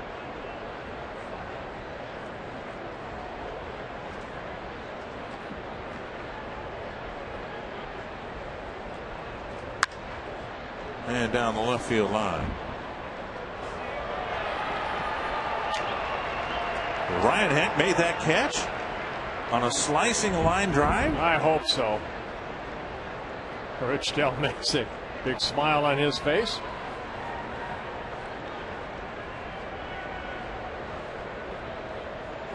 One and two. Every day they work with Ryan.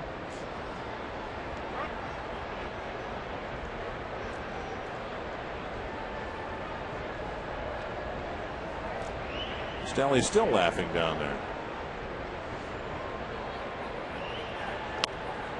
Swing and a miss, and Cabrera's gone on strikes to start the 6th inning. A Marco Scutaro error to start the inning. And another batter reached. Aubrey Huff off the bench. And a 3-run home run and a bat flip by Aubrey Huff. And it's tied at 5. I haven't seen anything like that since Tom Lawless in the '87 World Series. Down and in, ball 1.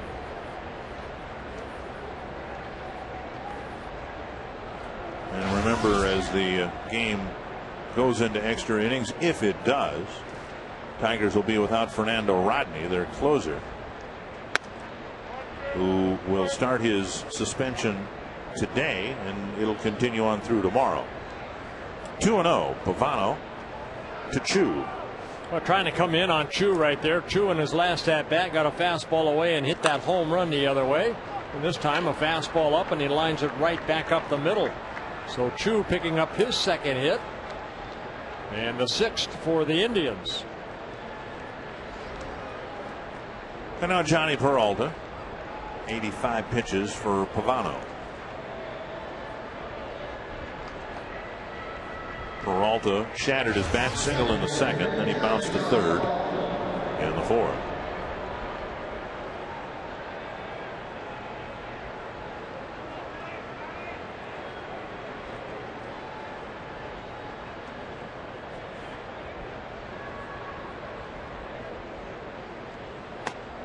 Down the middle, a strike.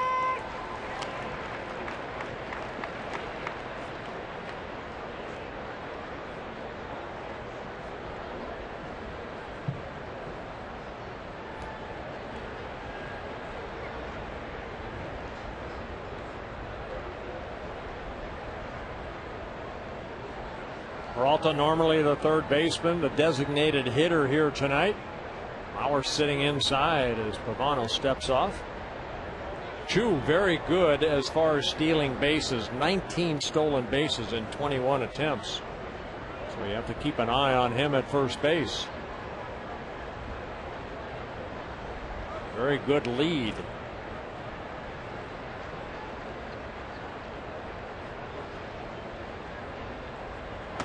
You know, the more we see of Chu, and you throw out numbers like that, you realize he's a really good baseball player. He's not, I don't know, maybe a superstar in the making, but he's just solid all around. He does a lot of things very well. 1-1.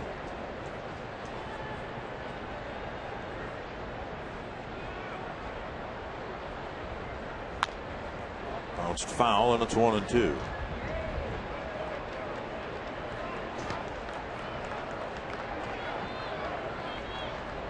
Indians don't run a lot. They have 75 stolen bases on the year. Twins have 71.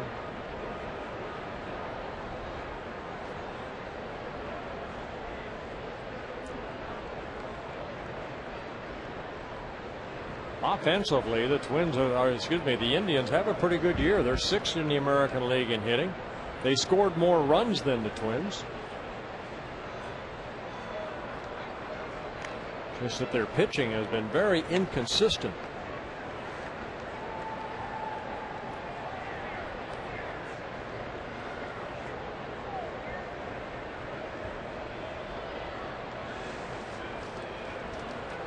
Peralta with a 1-2 count. Pavano trying to get a ground ball double play.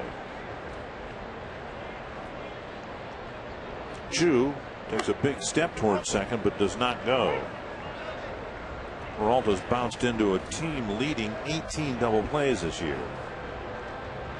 And Maurer and Pavano are going to have a chat. Quick trip to the mound by the Twins catcher.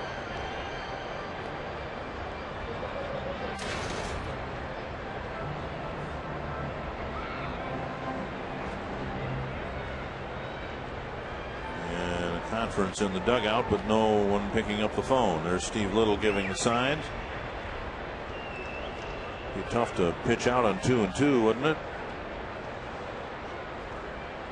Maybe a throw over.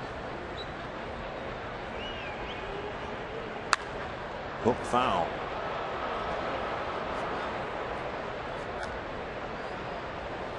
Well, you see a lot of runners what Chu's doing, just trying to time Pavano until he feels he's going to get that good jump and take off.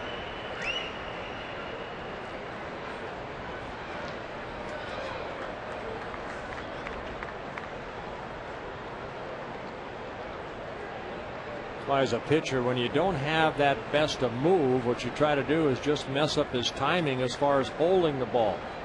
Step off from time to time. Or quick pitch. There he goes, and the pitch hooked into the left field corner, foul again. Got a pretty good jump right there.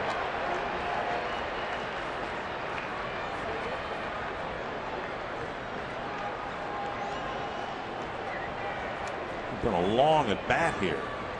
And Joel Skinner giving the signs.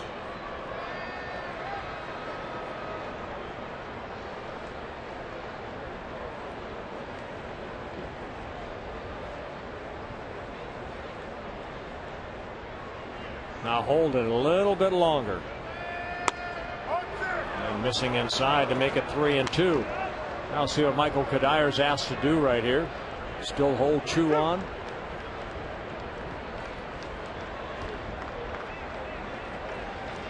And he will be. Valbuena on deck. Gonna guess Chu's going to be taking off here. He goes. And the pitch bounced foul.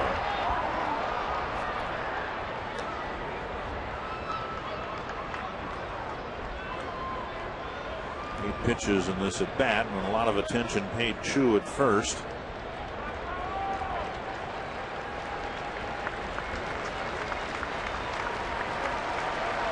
And a little pacing in the dugout. Well, because of the 8 pitches and where he's at right now, this will be his 94th pitch. Chu goes. Hammered. Nice pickup by Tolbert at third, and he throws to get him. A hot ground ball to the backhand side of Tolbert, and he turns it into an out. Very nice defensive play right there by Matt Tolbert. Playing a little bit off the line, Peralta hooking this ball. And you see where Tolbert is, going to his right, makes sure he's set, and makes a good throw across the diamond to Kadir for the second out. So now a runner at second and 2 down. And Valbuena, who has struck out twice tonight against Carl Pavano.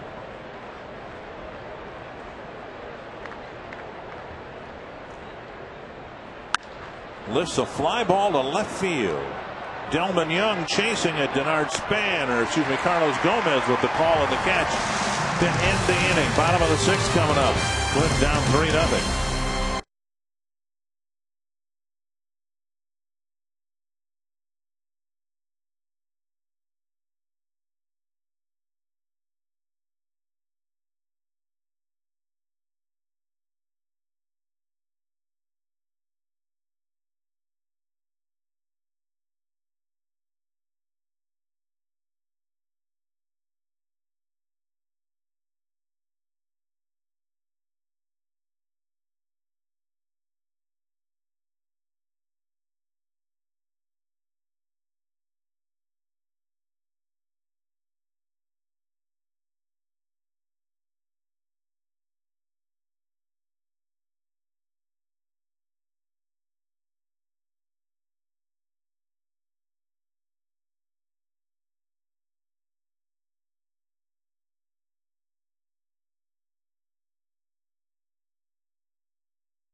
inning in the Coors Light Freeze Can. Well, Jamie Carroll, a base hit to right field, but Denard Span with Crow taking off at first base is an out at third. That ended at the 5th inning. So a great throw by Denard Span. Nice tag by Matt Tolbert. The Frost Brewed Coors Light Freeze Can. Well, the Twins have just 4 hits against Jeremy Sowers. Joe Mauer has half of those, and he will lead off the 6th. Yeah, Sowers with 77 pitches in his first 5 innings. 1 walk, 1 strikeout. And the crowd, they want a Twins rally right here.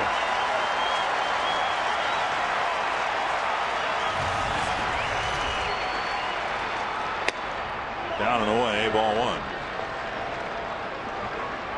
Mauer now at 369. A 16-point lead over his closest pursuer.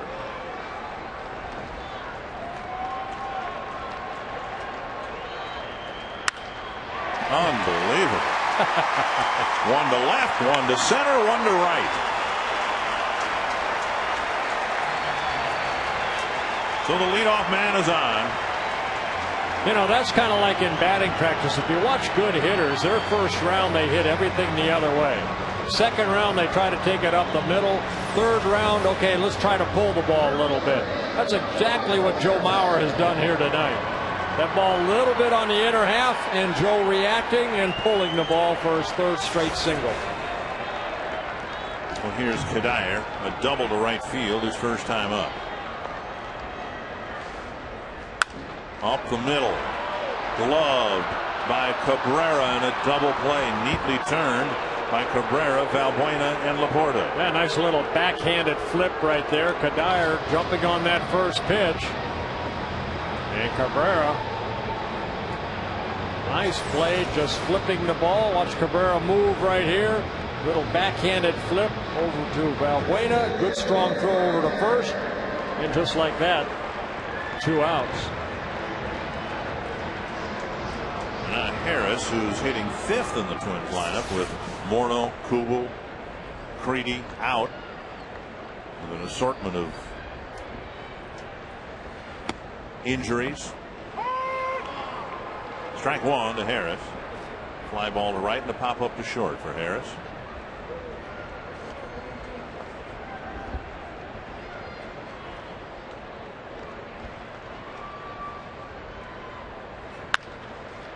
Jam shot and a roller to short, and the Twins get a leadoff single, but Sowers quickly takes care of the Twins in the 6th.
Carl Pavano giving the Twins a quality start. 3 earned runs through 6, and now it's the bullpen's turn. Well, last couple ball games for the bullpen for the Twins have been very good. 7 innings, 5 hits allowed with no earned runs and 9 punch-outs. So Jesse Crain, the first one out of the bullpen here tonight, asked to maybe pitch an inning and put another 0 on the board to keep the Twins in this ball game. Jesse making his 45th relief appearance. He worked on Saturday against the Oakland A's. Worked an inning and a third. A couple walks. 1 strikeout in that outing with a hit allowed. Matt LAPORTA on a check swing takes ball 1.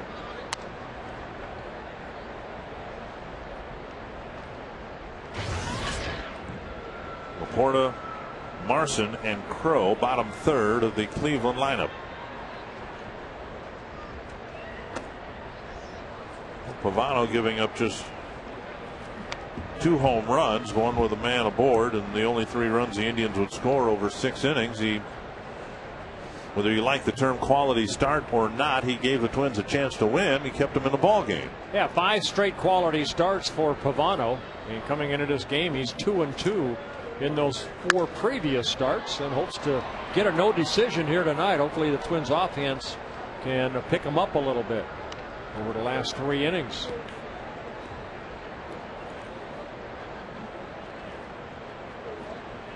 And speaking of picking it up, Jesse Crain has picked it up here in the second half, doing a lot better job. Ground ball to second. Came up for Punto. He throws to Kadire, 1 away. Twins haven't done much offensively, so here's some Cleveland highlights in the game summary.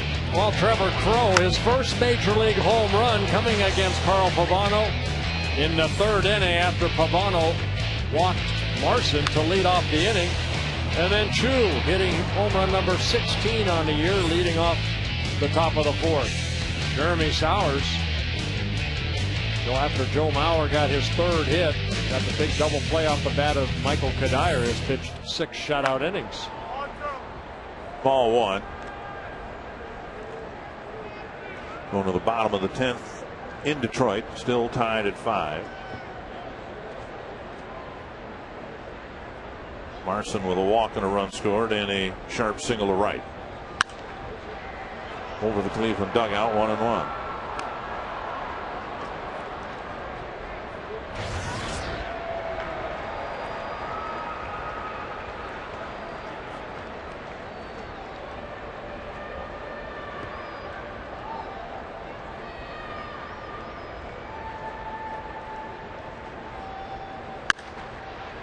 Driven hard down the right field line, foul.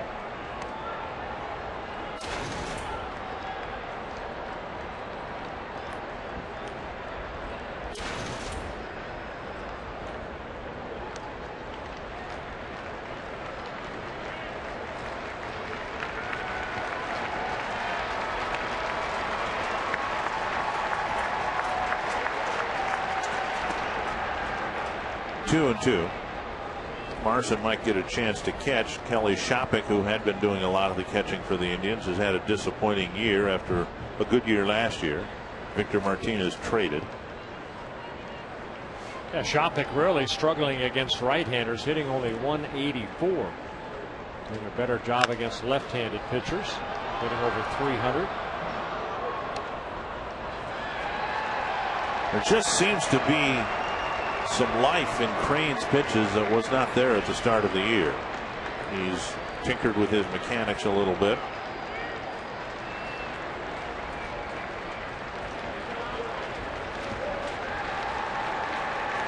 I think Jesse's, he's a compact type pitcher, very strong, low to the ground, very strong from the waist down.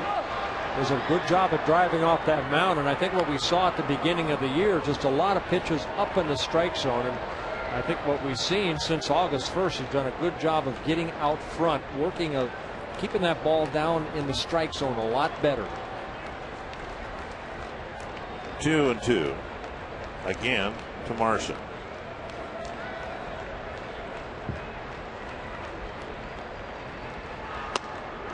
Breaking pitch and a half swing, strike 3. Oh, good hard little slider right there like a cutter. And Crane picks up the strikeout. Marson kept the bat alive with fastballs and then a check swing for strike 3. Yeah, for Jesse, his 37th strikeout, now in 42 2/3 innings pitched. 2 down, Trevor Crowe at the plate.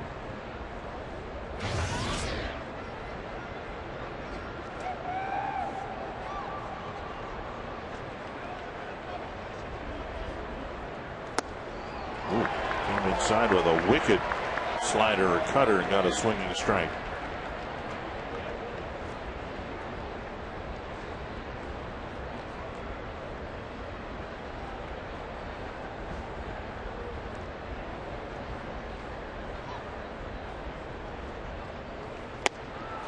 With the same pitch in the same spot with the same result.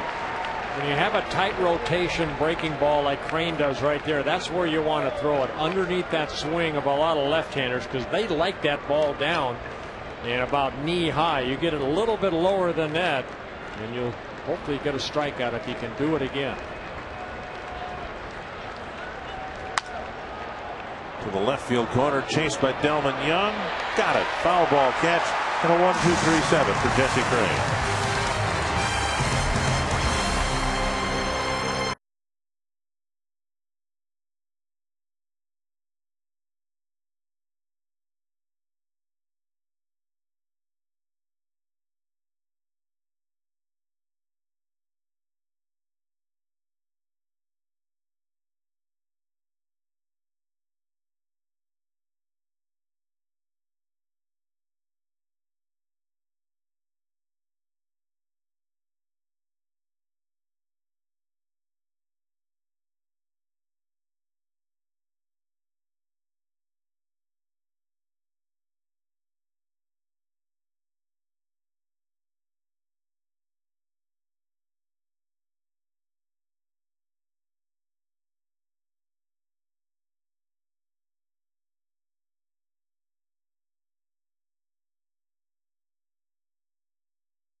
Is brought to you by McDonald's. I'm loving it.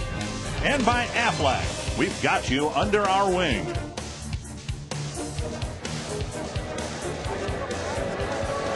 Mountain Dew fan of the game. There you go. You're by Circle. Beginnings of a handlebar mustache there. We were just in Toronto. In Canada, they call those toques, I think. Stocking caps, right? Delman Young will lead off the 7th for the Twins. Trying to get something going here against Jeremy Sowers. Well, needed 5 pitches to get out of the 6th inning. Now starting the 7th inning at 82 pitches. And 24 batters face, 16 first pitch strikes.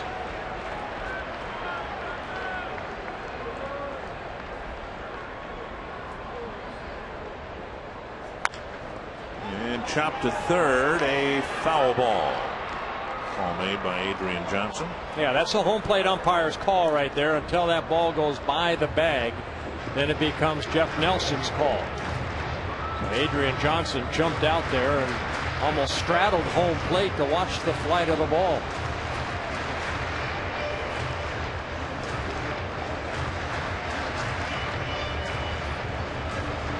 Young, Tolbert, and Gomez have been shut out through 6 innings by Jeremy Sowers.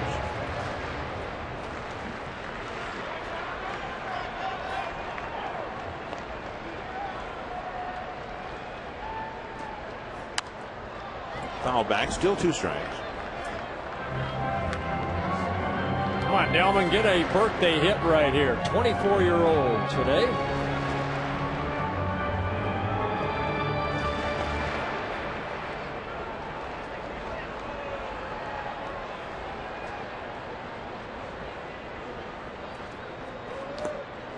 A take in the dirt, 1-2.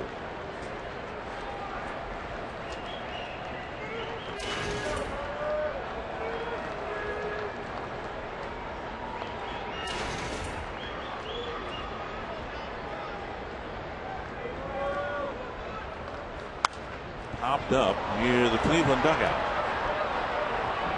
and out of play.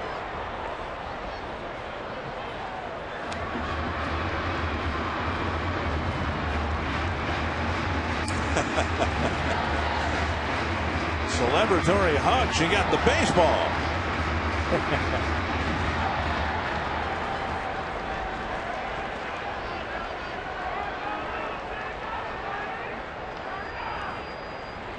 One and two to Delman Young. And a pitch up, foul back.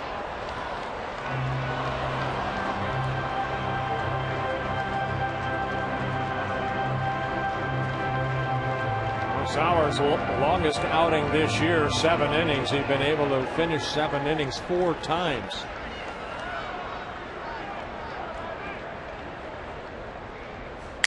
Snap bat. There you go. In a good spot. Happy birthday, Delman Young. So he battled and finally was able to maneuver one into left center field for a leadoff single. Yeah, broke his bat along the way, but that's the way a bat wants to go down, with a base hit. So good at bat right here by Delman Young, finally getting a pitch, putting it in play. And Sauers gives up his 6th hit of the ball game. And again, half of those hits going to Joe Mauer. Tolbert's had 2 good at bats, a base hit in the 2nd, then he lined out to Cabrera in the 4th.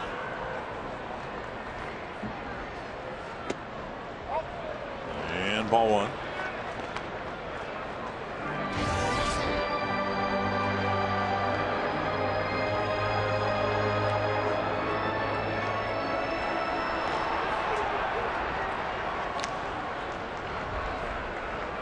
In the background, the bullpen of the Indians starting to loosen up. Looks like Perez and Sip. And now 2-0. The right-hander, Chris Perez, and the left-hander, Tony Sip. Only once today have the Twins been able to back up a successful plate appearance, a batter reaching with another one. That was back in the 1st inning when Kadire followed Mauer's single with a double. So now they've got a leadoff single to work with here in the 7th and a 2-1 count to Tolbert.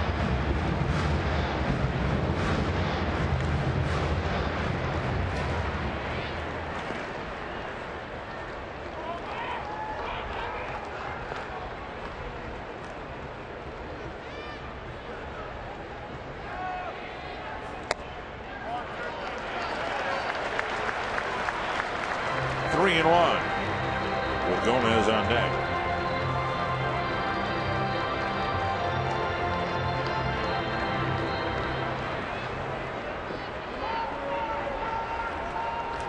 He walks him right here. He's out of the ball game. And it wasn't close. 1st and 2nd now, nobody out. And we'll see if the Indians make their move with Gomez coming to the plate.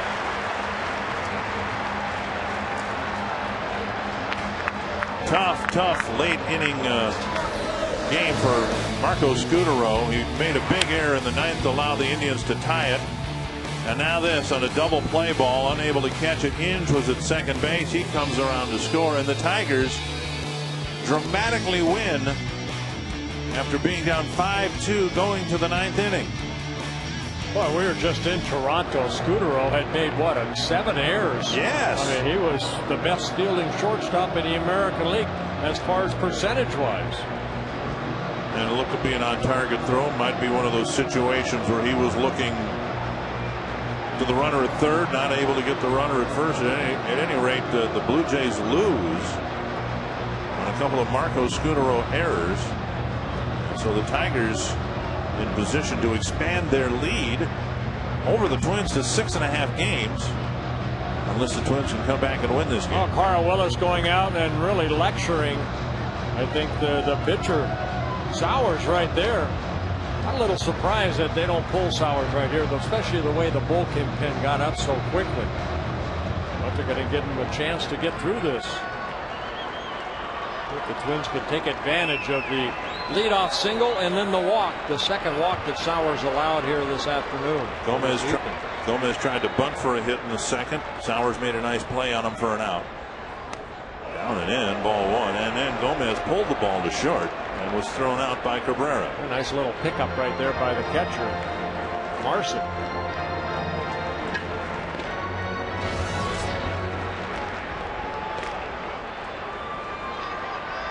Gomez, the number 8 batter. Trying to deliver a big hit here for the Twins with 2 men on. Fouled back, a strike, 1-1.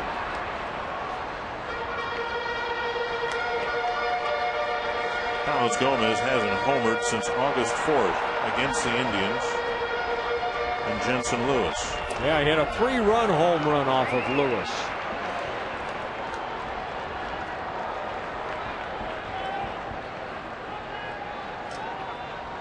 One and one.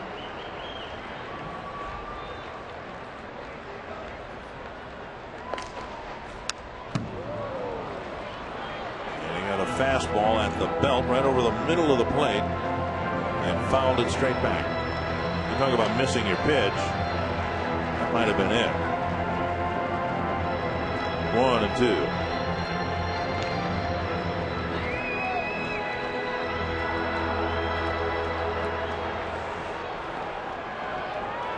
We'll see if Gomez can tone the swing down here and give the Twins a good 2-strike approach.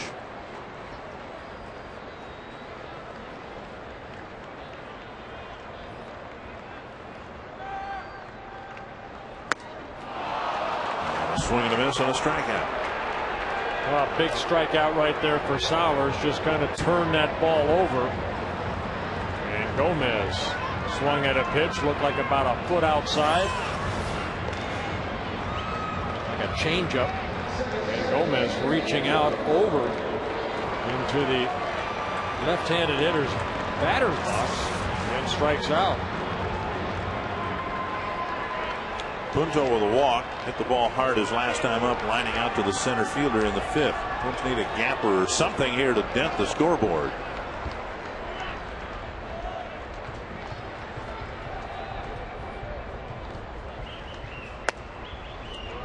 Sowers delivers strike one. We were just talking about this the other day, how the Indians did this with the last wave of young pitchers who got themselves into a situation. Eric Wedge, Carl Willis going out there talking to them and trying to let them figure out a way to get out of their own mess. Well, which is a good thing. I was just surprised by the way that the bullpen got up so quick. I thought for sure after the walk to Tolbert that Sowers was going to come out. But this is a good thing for this young left-hander, 26 years old. Again, up and down over the last 4 years.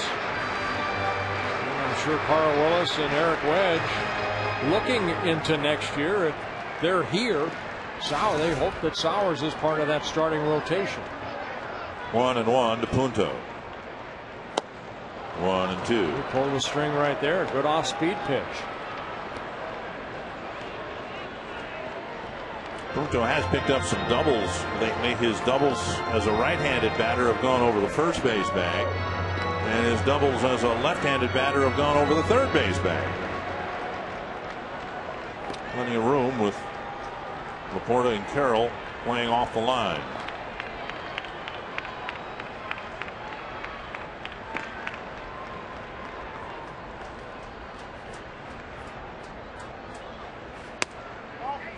Little bit low and not by much. Wow.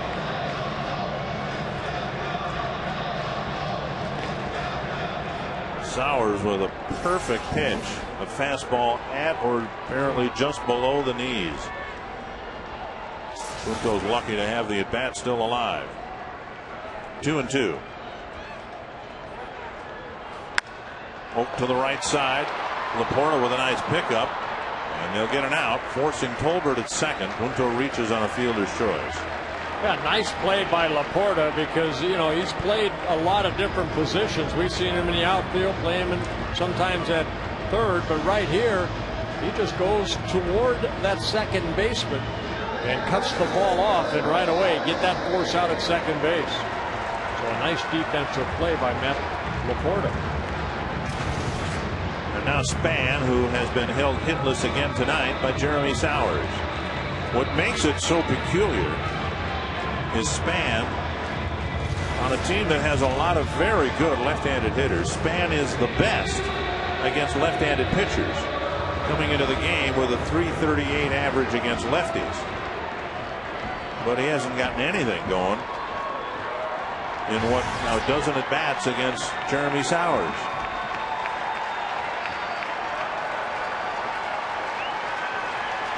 So he's due. The Twins need him to come through here. Lifted to left. Crow underneath it, and the Twins let an opportunity slip through their fingers in the seventh. It's still 3-0 Cleveland.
Twins trailing 3-0.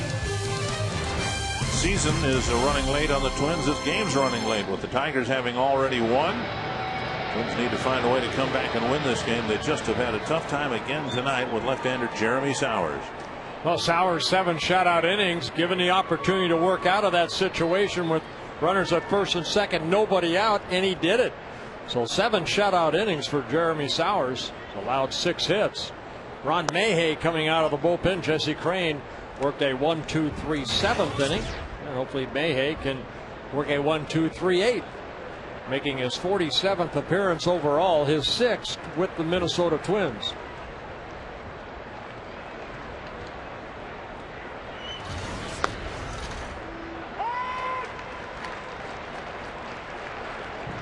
One and one.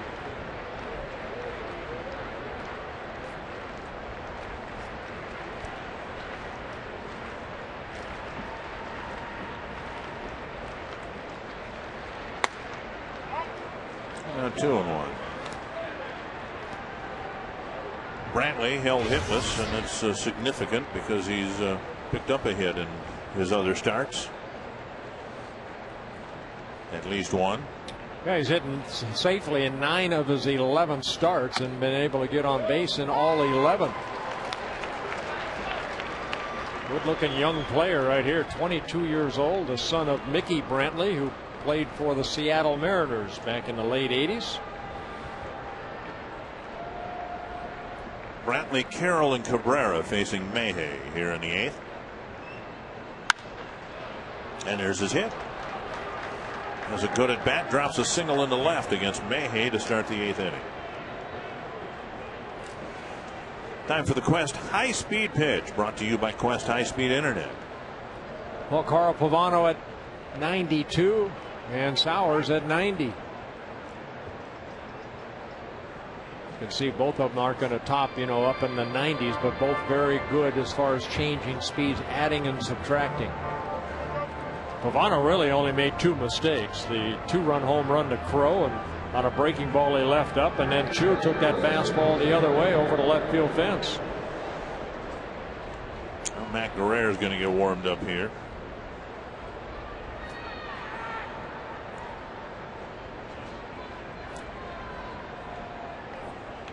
Carroll, the hitter, he singled his last time up.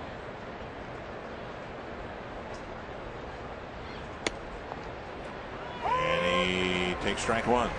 Yeah, Mayhay at 38 years old, still a good fastball, sharp slider, and a changeup.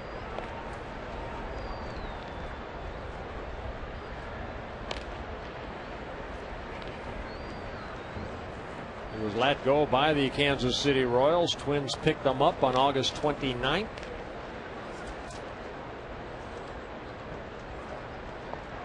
Runner goes. Mauer's throw. Wow. I didn't think they had any chance of throwing him out. He looked like he got a good jump. He's a very fast runner. But Mauer guns him down. Well, took a perfect throw, and we've seen it whole season. Joel Mauer, look at that, where that throw is. Right to Cabrera, quick tag.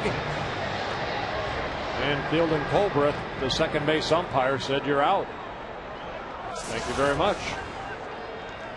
1-1 to Carroll.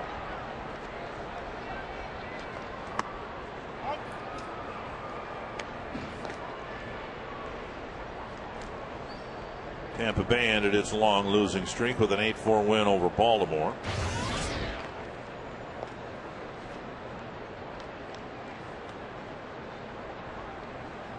Oakland trying to drive a nail into the Ranger coffin. 7-0. The Rangers have dropped to 4 games back now in the wild card race, and 6 games back in the American League West race.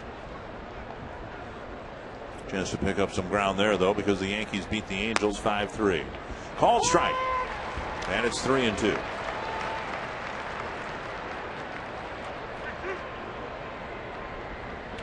Twins in danger of falling into a second place tie with the White Sox, 6.5 games back, with Detroit coming back to win. And Carroll takes first with a 1-out walk. Could bring the family out on Sunday for Kids Appreciation Day. The Twins hosting the Tigers, and all kids will get the Twins team poster courtesy of Cub Foods, General Mills, and Land O'Lakes. Prize drawings for kids during the game, and they can run the bases afterwards. Kids Appreciation tickets are available by calling 800-33-TWINS or visit twinsbaseball.com. That walk by Mayhay right there, the first in a Twins uniform, his 11th overall.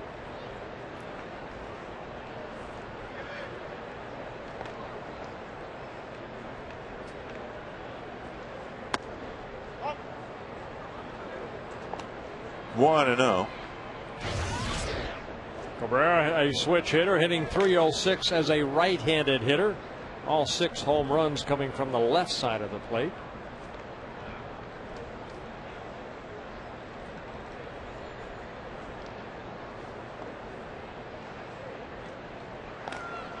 Swing and a miss, and a big one. 1-1.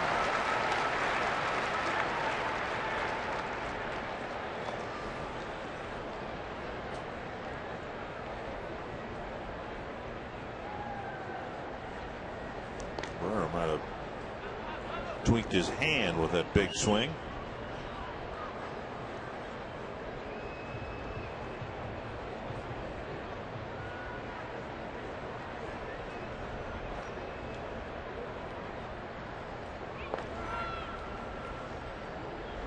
One thing that's happened apparently to the Indians over the course of the year, with the shifts that they made, Peralta to third and Cabrera to short, left side of the Cleveland infield, they say, is a lot better than it was. Peralta had lost some range at short. Cabrera is very good there. I think the consensus is Peralta's defensively a much better third baseman than shortstop, even though he's learning the position. Well, he's got a very good arm, you know, so they've been working a lot with him. Luis Rivera, the infield coach, been hitting a lot of ground balls to Peralta. And Cabrera really was signed as a shortstop, right. Came up as a second baseman with the Indians. 1-2 to Cabrera.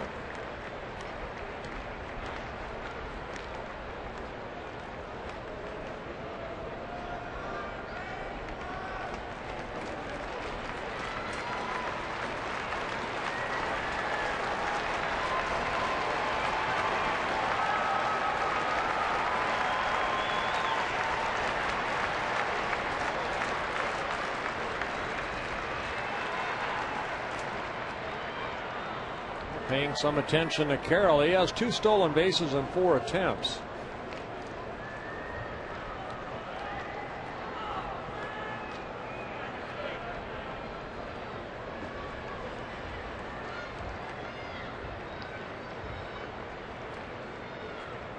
Runner goes, and the pitch popped up to center field. Carroll, standing on the bag, has to scamper back to first. Now Carroll got to the bag, stood on it, and then retreated. But remember last year, I think it was last year, Michael Kadire was called out on appeal in a very similar play.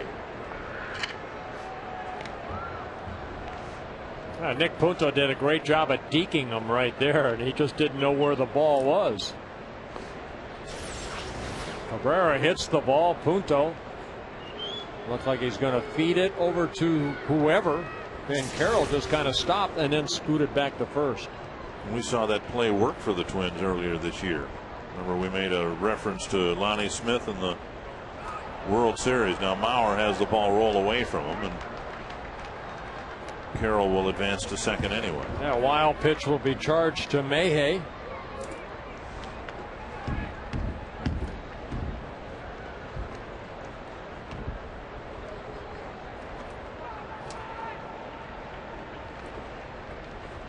Chu with the opposite field home run to make it 3-0 back in the 4th, and then he delivered a single in the 6th. A fastball and a swing and a miss.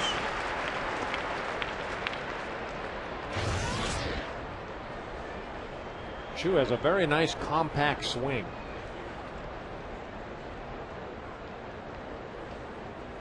Hit a 16th home run leading off the 4th inning off of Pavano.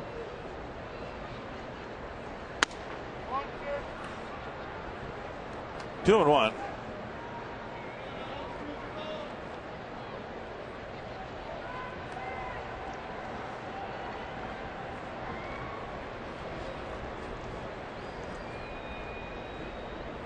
Tony Sipp has been very good against the Twins, warming up. 2-2.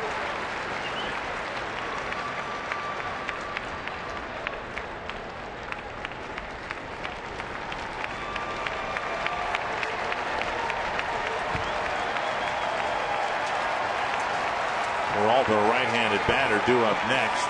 If Mayhay gets Chu, he'll end the inning. If he doesn't, Twins may go to Matt Guerrero. Full count. Guerrero is warmed up and ready to go. Mayhay has thrown 20 pitches here to 4 batters.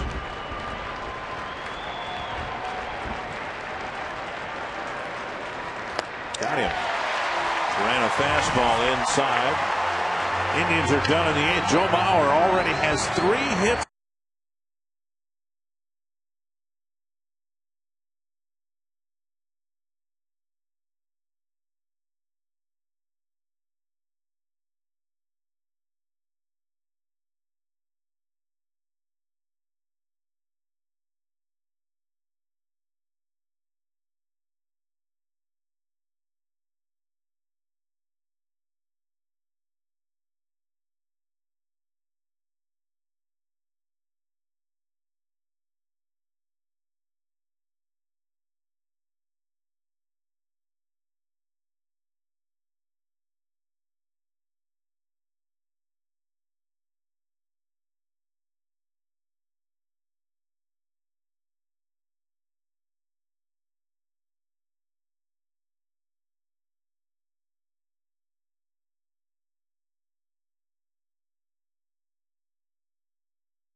nearby circle.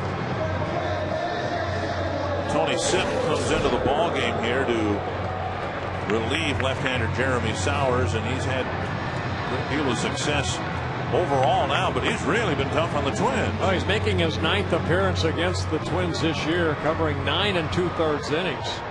He's 1-0. He's allowed only 1 run in the 9 2/3 innings with 10 strikeouts. So Sipp making his 40th relief appearance in his 3rd stint this season with the Indians. And you'd think that with Sipp into the ball game, whatever chances Morneau and Kubel had of coming into the game as pinch hitters here in the 8th inning would be minimized. It'll be Cabrera, Mauer, Cuddyer, and then the Twins would have a pinch hitting spot in their designated hitter spot in the 5th position. Brendan Harris, a right-handed batter. Swing and a miss, 0-2. What we've seen from Sipp is a good fastball, hard slider, and then that last pitch, the changeup. Not overpowering. He'll top out at 91-92, but very good delivery, very quick home, and then here comes the ball. Down and in, 1-2. The only run the Twins have scored against Sipp came on a Joe Mauer home run. And Mauer's in the on-deck circle.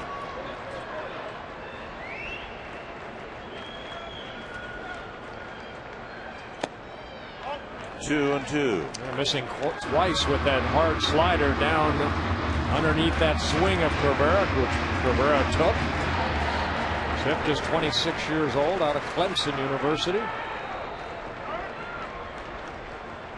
Cabrera tonight 3 times has hit it to Shin Soo Choo and right.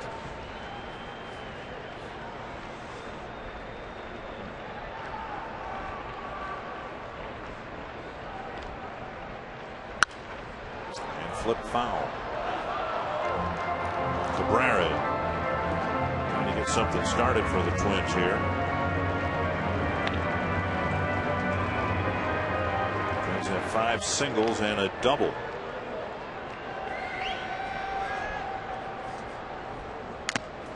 Foul. The double was a curious one. Remember, it came back in the 1st inning, and it was a drive that Chu had gotten behind in right center field, but the ball took a funny hop, and Cuddyer ended up being able to take an extra base.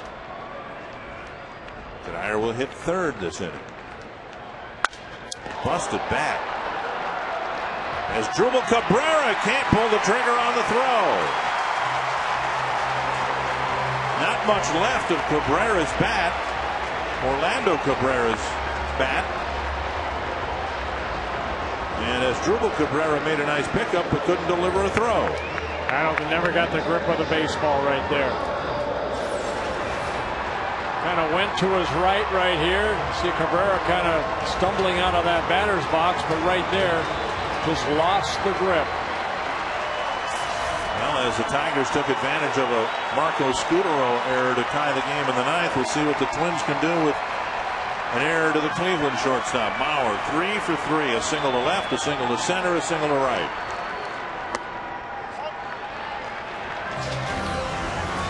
And the lead for Mauer expanding now to 18 points. Ichiro and the Mariners will host the White Sox in a series starting tomorrow.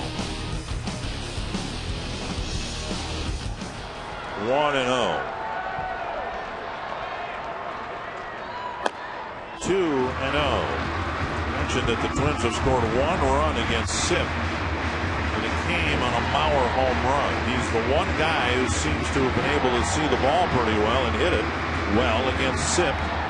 He's 3 for 5 with 3 hits in his last 4 at bats against him. 3-0 with Cuddyer on deck.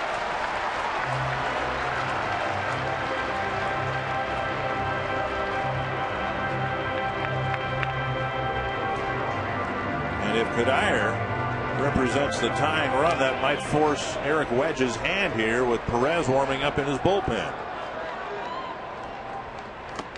Not close, and Mauer goes to first. Orlando Cabrera to second. The Twins have the makings of another rally here, but this is kind of how the 7th inning started.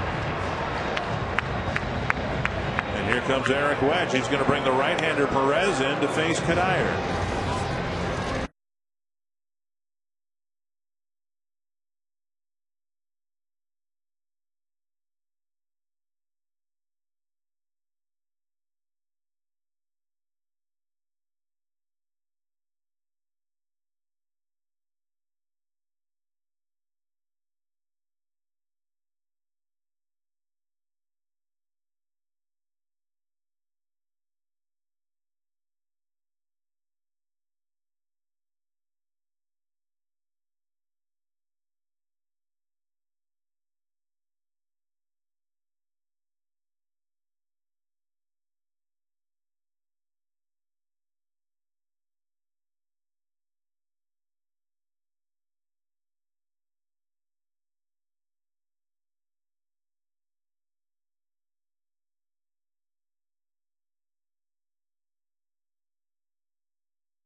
Ron Coomer is opposite field hitting, which we saw a lot of early in this ball game tonight. But Dick and Bert, let's hope we're also talking about a come-from-behind Twins win tonight.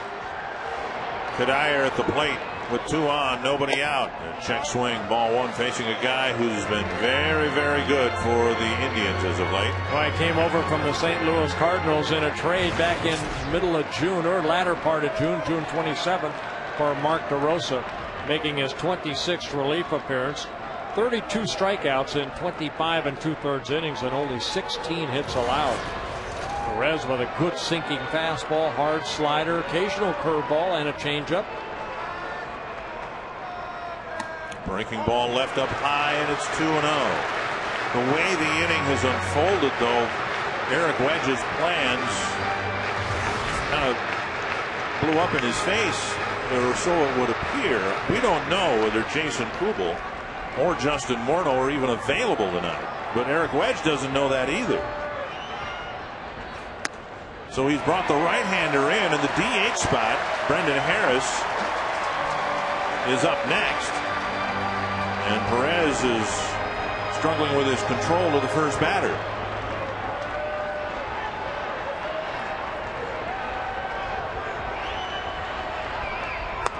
Down the middle, a strike.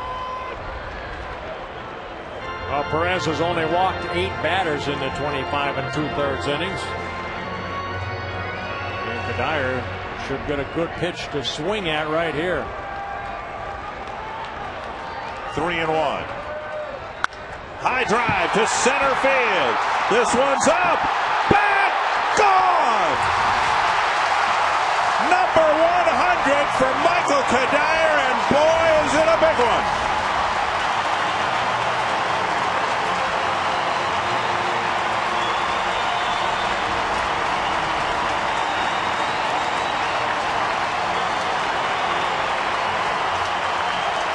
Perez fell behind. He came in with a fastball, then he came in with another fastball, and Michael Kadire did not miss it.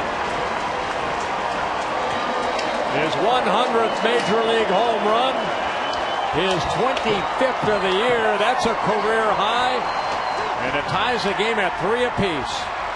Harris will hit. The first pitch fouled back. A career high 25 in a season for Kadire.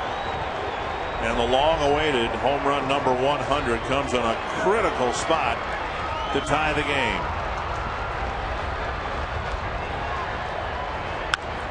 Slice to right. Chu coming in. 1 away. Boy, how this game can turn around. Jeremy Sowers, 7 shutout innings. The bullpen comes in, and Michael Kadire ties the game with this 3-run home run. A huge home run for the Minnesota Twins. Here's Delman Young.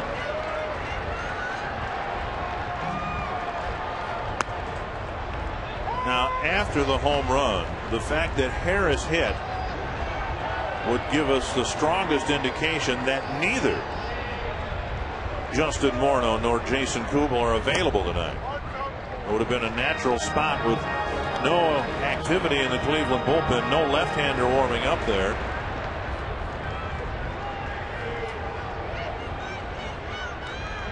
And yet Harris hit with Perez on the mound. 1-2 to Delman Young. Well, congratulations, Michael Kadire, on your 100th career home run. Check swing. Did he go? No, says first base umpire Gary Cederstrom. Told Gary I'd say hello to friends and family back there in Minot, North Dakota. 2-2 to Delman Young. Came inside and got a foul.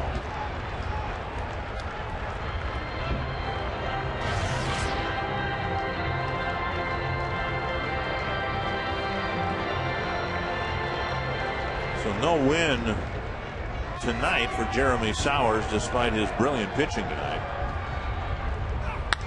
That's hit to right center field, and it is down for a hit.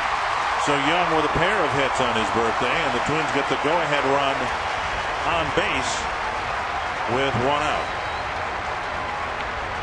They say now in the dugout you do not want to high-five Michael Kadire.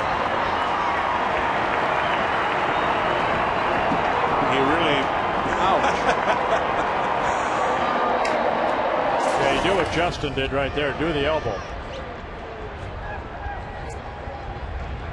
Well, here's Matt Tolbert with Young at first.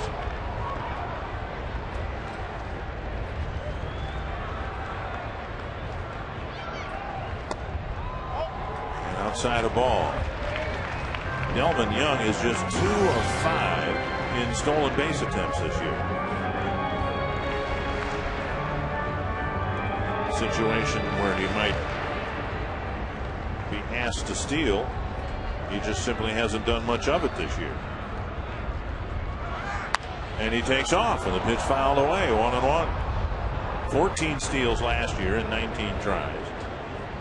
In his first full year with the Rays, he was 10 of 13. A hit and run might have been put on right there as Delman Young took off, and Tolbert slapped it foul. 1-1. Young goes, and here's a little pop fly behind third. That's all kinds of trouble.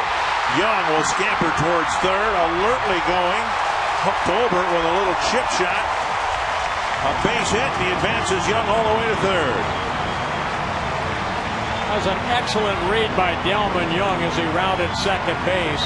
He picked up the ball as quick as he could, and he saw that Carroll had no chance to get it. Cabrera was out of his reach as Tolbert just kind of flares this ball over the head of the third baseman Carroll, who's going back. And Delman Young, seeing that that ball was going to drop, watching the flight of the ball, and says, you know what? I can hustle over to third. He does a good job of getting over there. Now Kubel will be used in Gomez's spot.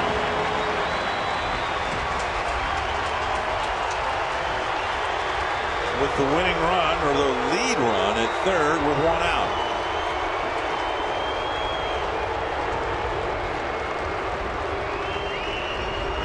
Wedge has no moves to make here other than to talk about potentially, intentionally walking Kubel to load the bases. Tolbert would be a threat to steal, but I think the Twins would want Kubel to take his swings here. Now Kubel 2 for 9 as pinch hitter, and both those 2 hits pinch hit home runs. One here against the Tigers in May. And the other pinch hit home run, a solo home run against Oakland in Oakland. Again, the fact that the Twins got some base runners aboard against Tony Sipp and got him out of the game allows Kubel to hit here against a right-hander. Twins would just take something hit hard in the outfield. Ball one. Perez been so good, gave up the mammoth home run to Kadire, and now a pair of singles with one out.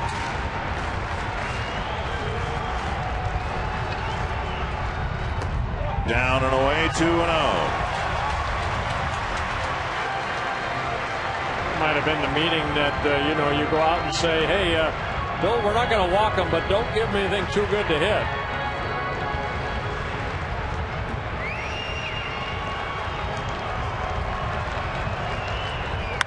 Hooked foul with a breaking ball hanging over the plate. All breaking balls so far.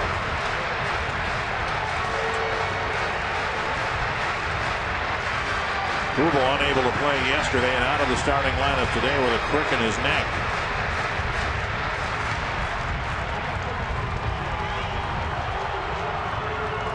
That gets away from the catcher. Here comes Delmon Young, and the Twins take the lead. A breaking ball in the dirt, and Marson couldn't keep it near home plate.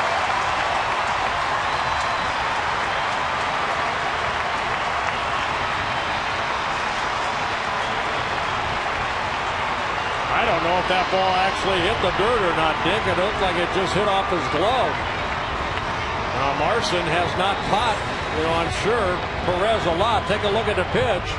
That's a ball that just kind of maybe should have been caught right there. It just got away from him. And that allows Delmon Young to score the go-ahead run on his birthday. Well, they're throwing nothing but breaking pitches to Kubel. Yep.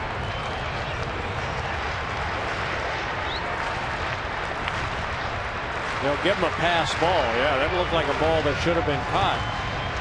So Marson will get a pass ball. And allowing Young to score. Joe Nathan warming up, and Kubel lifts another one foul. Boy, this is just pretty much everything that happened in Detroit in the 9th inning has happened here in the 8th with this big 3, now 4-run rally starting with an error by the shortstop. And then a 3-run home run tying the game.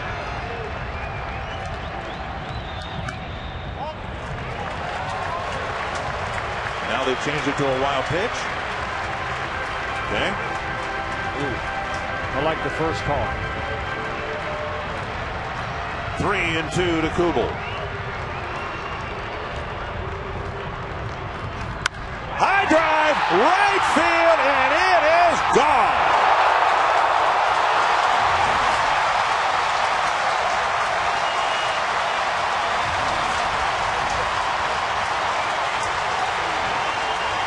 That'll make your neck feel better. I don't know about Chris Perez. He threw him a bunch of breaking balls. One fastball he fouled off, and then he came in with a 3-2 fastball, and Kubel did not miss it. His 23rd home run of the year, his 3rd as a pinch hitter. And that gives the Twins a 6-3 lead.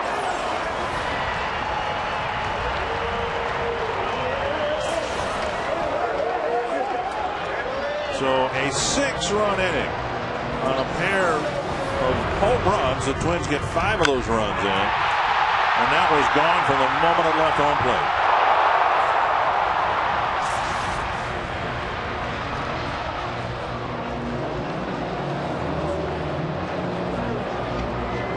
So not used in the DH spot when Harris came up, but then used with a man aboard. And Kubel delivers with a pinch hit home run. Well, his 4th career pinch hit home run for Jason Kubel, his 3rd this year.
in the 8th inning here tonight. A 3-run home run to Michael Kadire, then the pinch hit 2-run home run off the bat of Jason Kubel. For Kubel, his 23rd home run of the year and his 7th against the Cleveland Indian organization this year. Here's Punto against Jensen Lewis, and a changeup and a swinging strike. Twins held off the board for 7 innings, and they erupt with a 6-run 8th. It's a save situation for Joe Nathan right now, a 3-run lead, but there's still only 1 out in the inning. Punto gets an infield hit.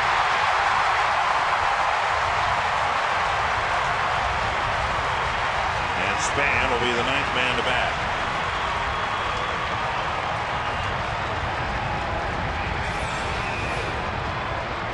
Well, Lewis slowed it down, and he slowed it down too much. Valbuena comes in, makes a nice play, but Punto hustling down that line, dives across the bag for his first hit of the ball game. And his inning continues for the Twins.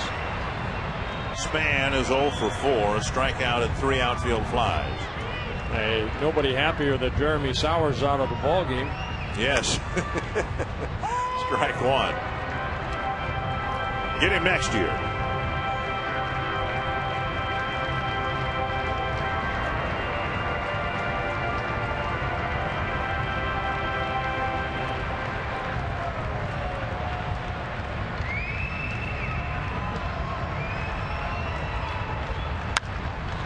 Another outfield fly off the bat of Span.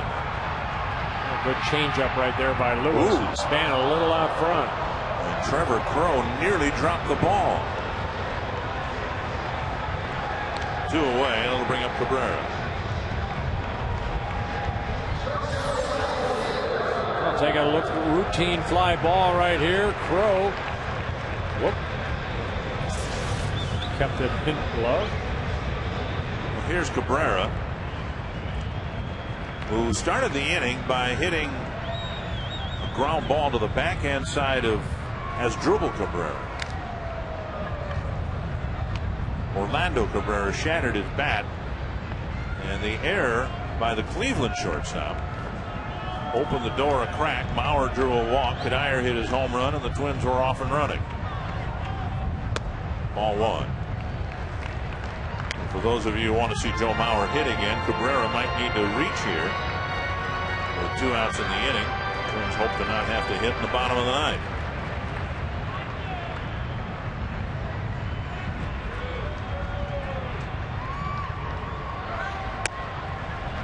Punto.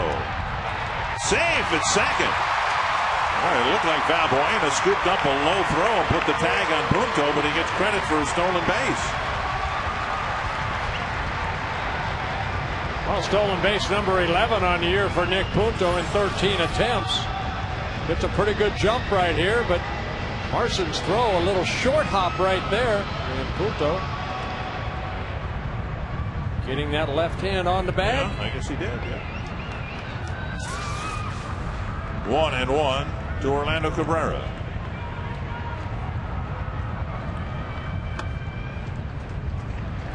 Two on 1, and that crossed up Marson.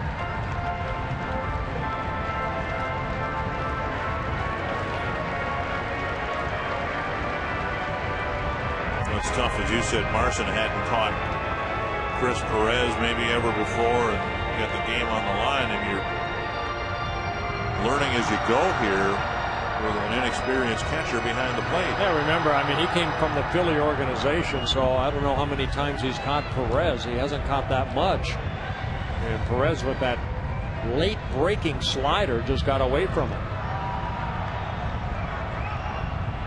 And now 3-1, first base open, and Mauer on deck.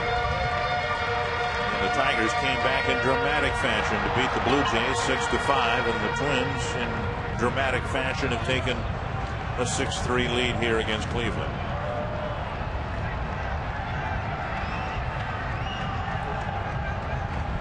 Punto to third, and Cabrera flips it foul.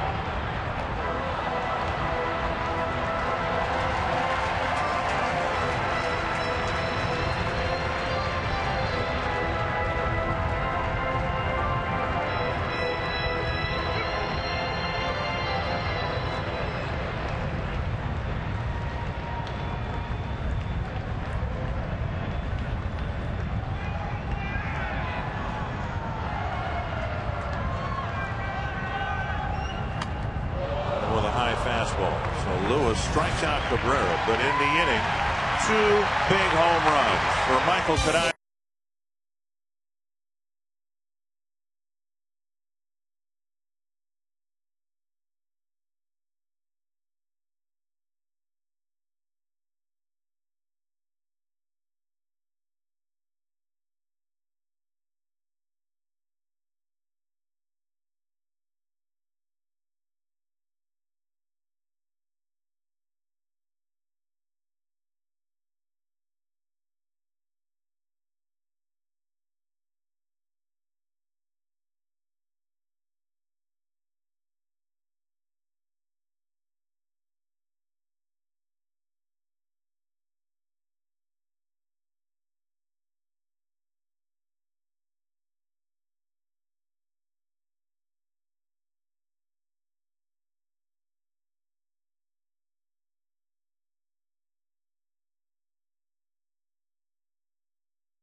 Rapid rewind.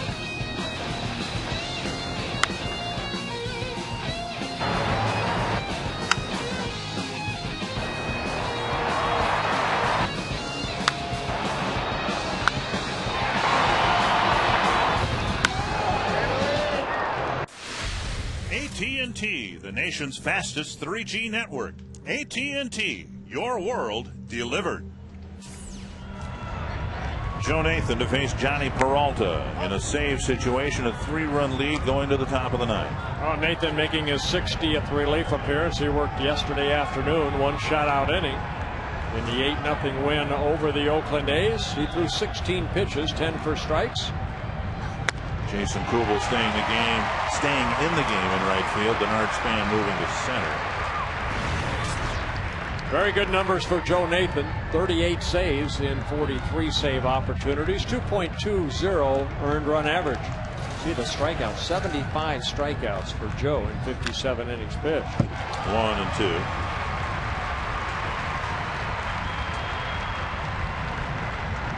Span, who has made a couple of nice defensive plays in right. Now in center with Kubel taking over in right after the big pinch hit home run. 1 and 2. Peralta, Valbuena, and LAPORTA, the scheduled hitters for Cleveland.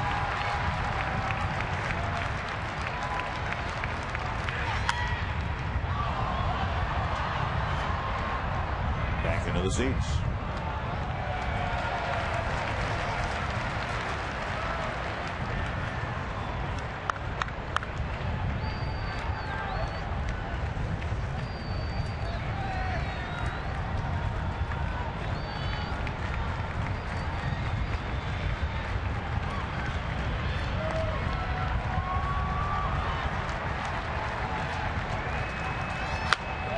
Check swing, strike 3. Peralta's gone. 1 away. Hey, went inside, tried to hold her right there. Peralta asking Adrian Johnson. Joe asked the first base coach or umpire, but Adrian Johnson, we've seen a couple times tonight. He's taken charge back there. Doesn't need help. Peralta thought he held up right there. But Johnson saying he went too far. So 1 down, and now Valbuena.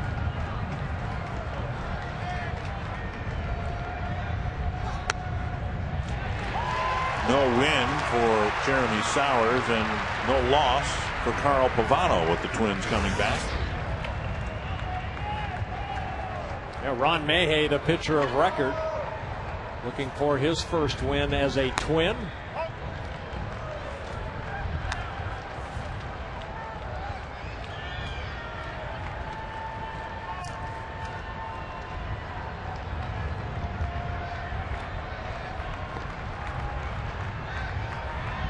1-1. 1-2.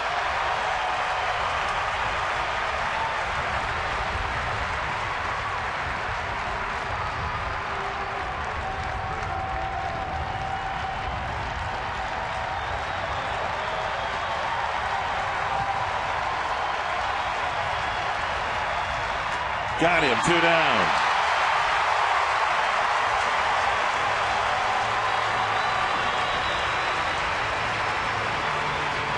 And LAPORTA coming to the plate. Well, Nathan trying to get his 39th save, as many as he had last year, a career high 44 saves in his first year with the Indians, or excuse me, the Twins back in 2004 is a career high in saves.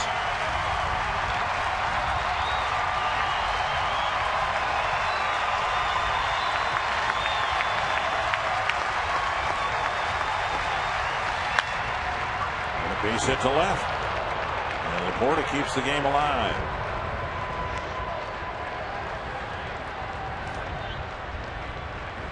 LAPORTA picks up his first hit of the ball game. Jumped on that first fastball from Nathan.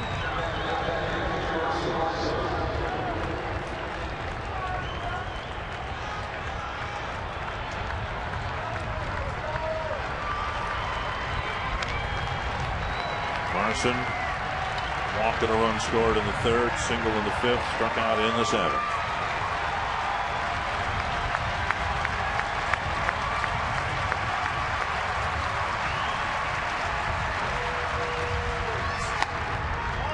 Up and in, ball 1. And the Tigers beat Toronto 6-5.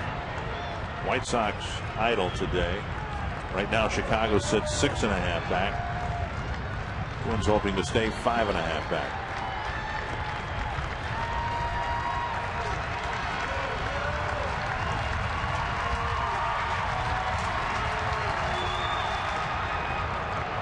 Mauer with the catch, and it's 2-0.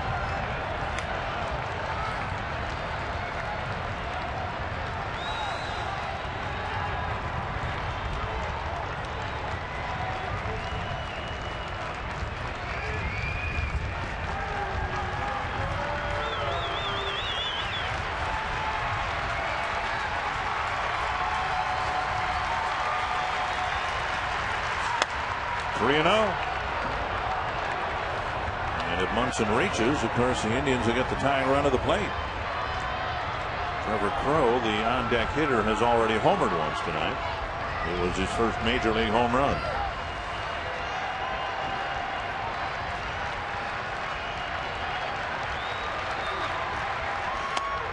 Three and one.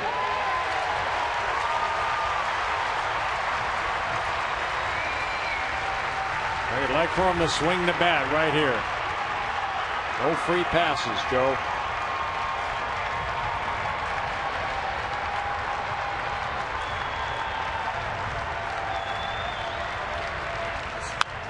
And now 3-2.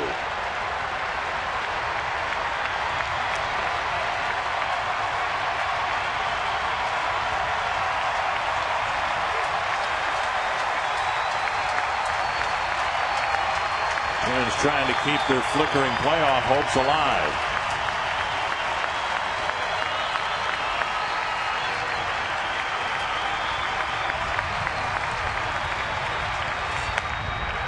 Ball 4 on a pitch low. And here comes Crowe representing the tying run.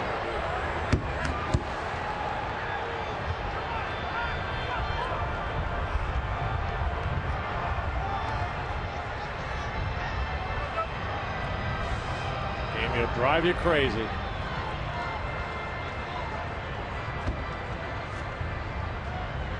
Crowe hit a breaking ball, a 2-run home run in his first at bat in the third inning. That off of Carl Pavano. Joe Mauer out to talk to Nathan.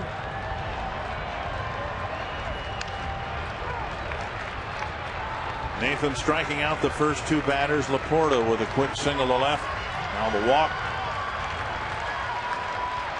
And Crowe hitting out of the ninth spot represents the tying run.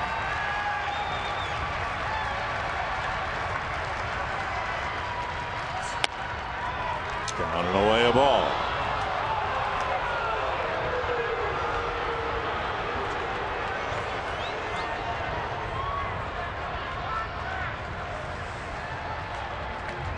Rick Anderson going to the Pepto-Bismol tank.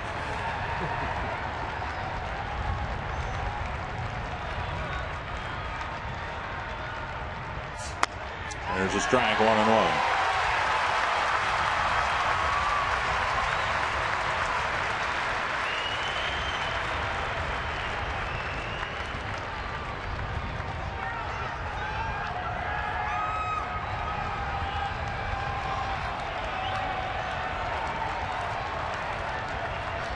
One and one to Trevor Crowe.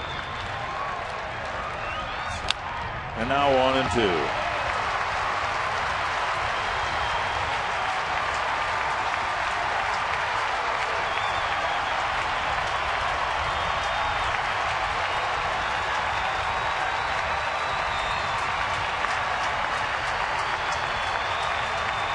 Twins trying to keep pace with the Tigers, who had some ninth inning magic at Comerica Park.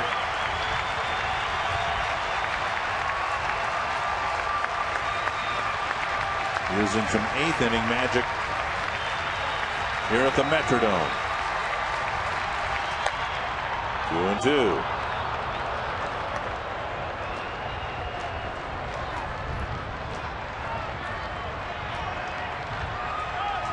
Twenty pitches for Nathan.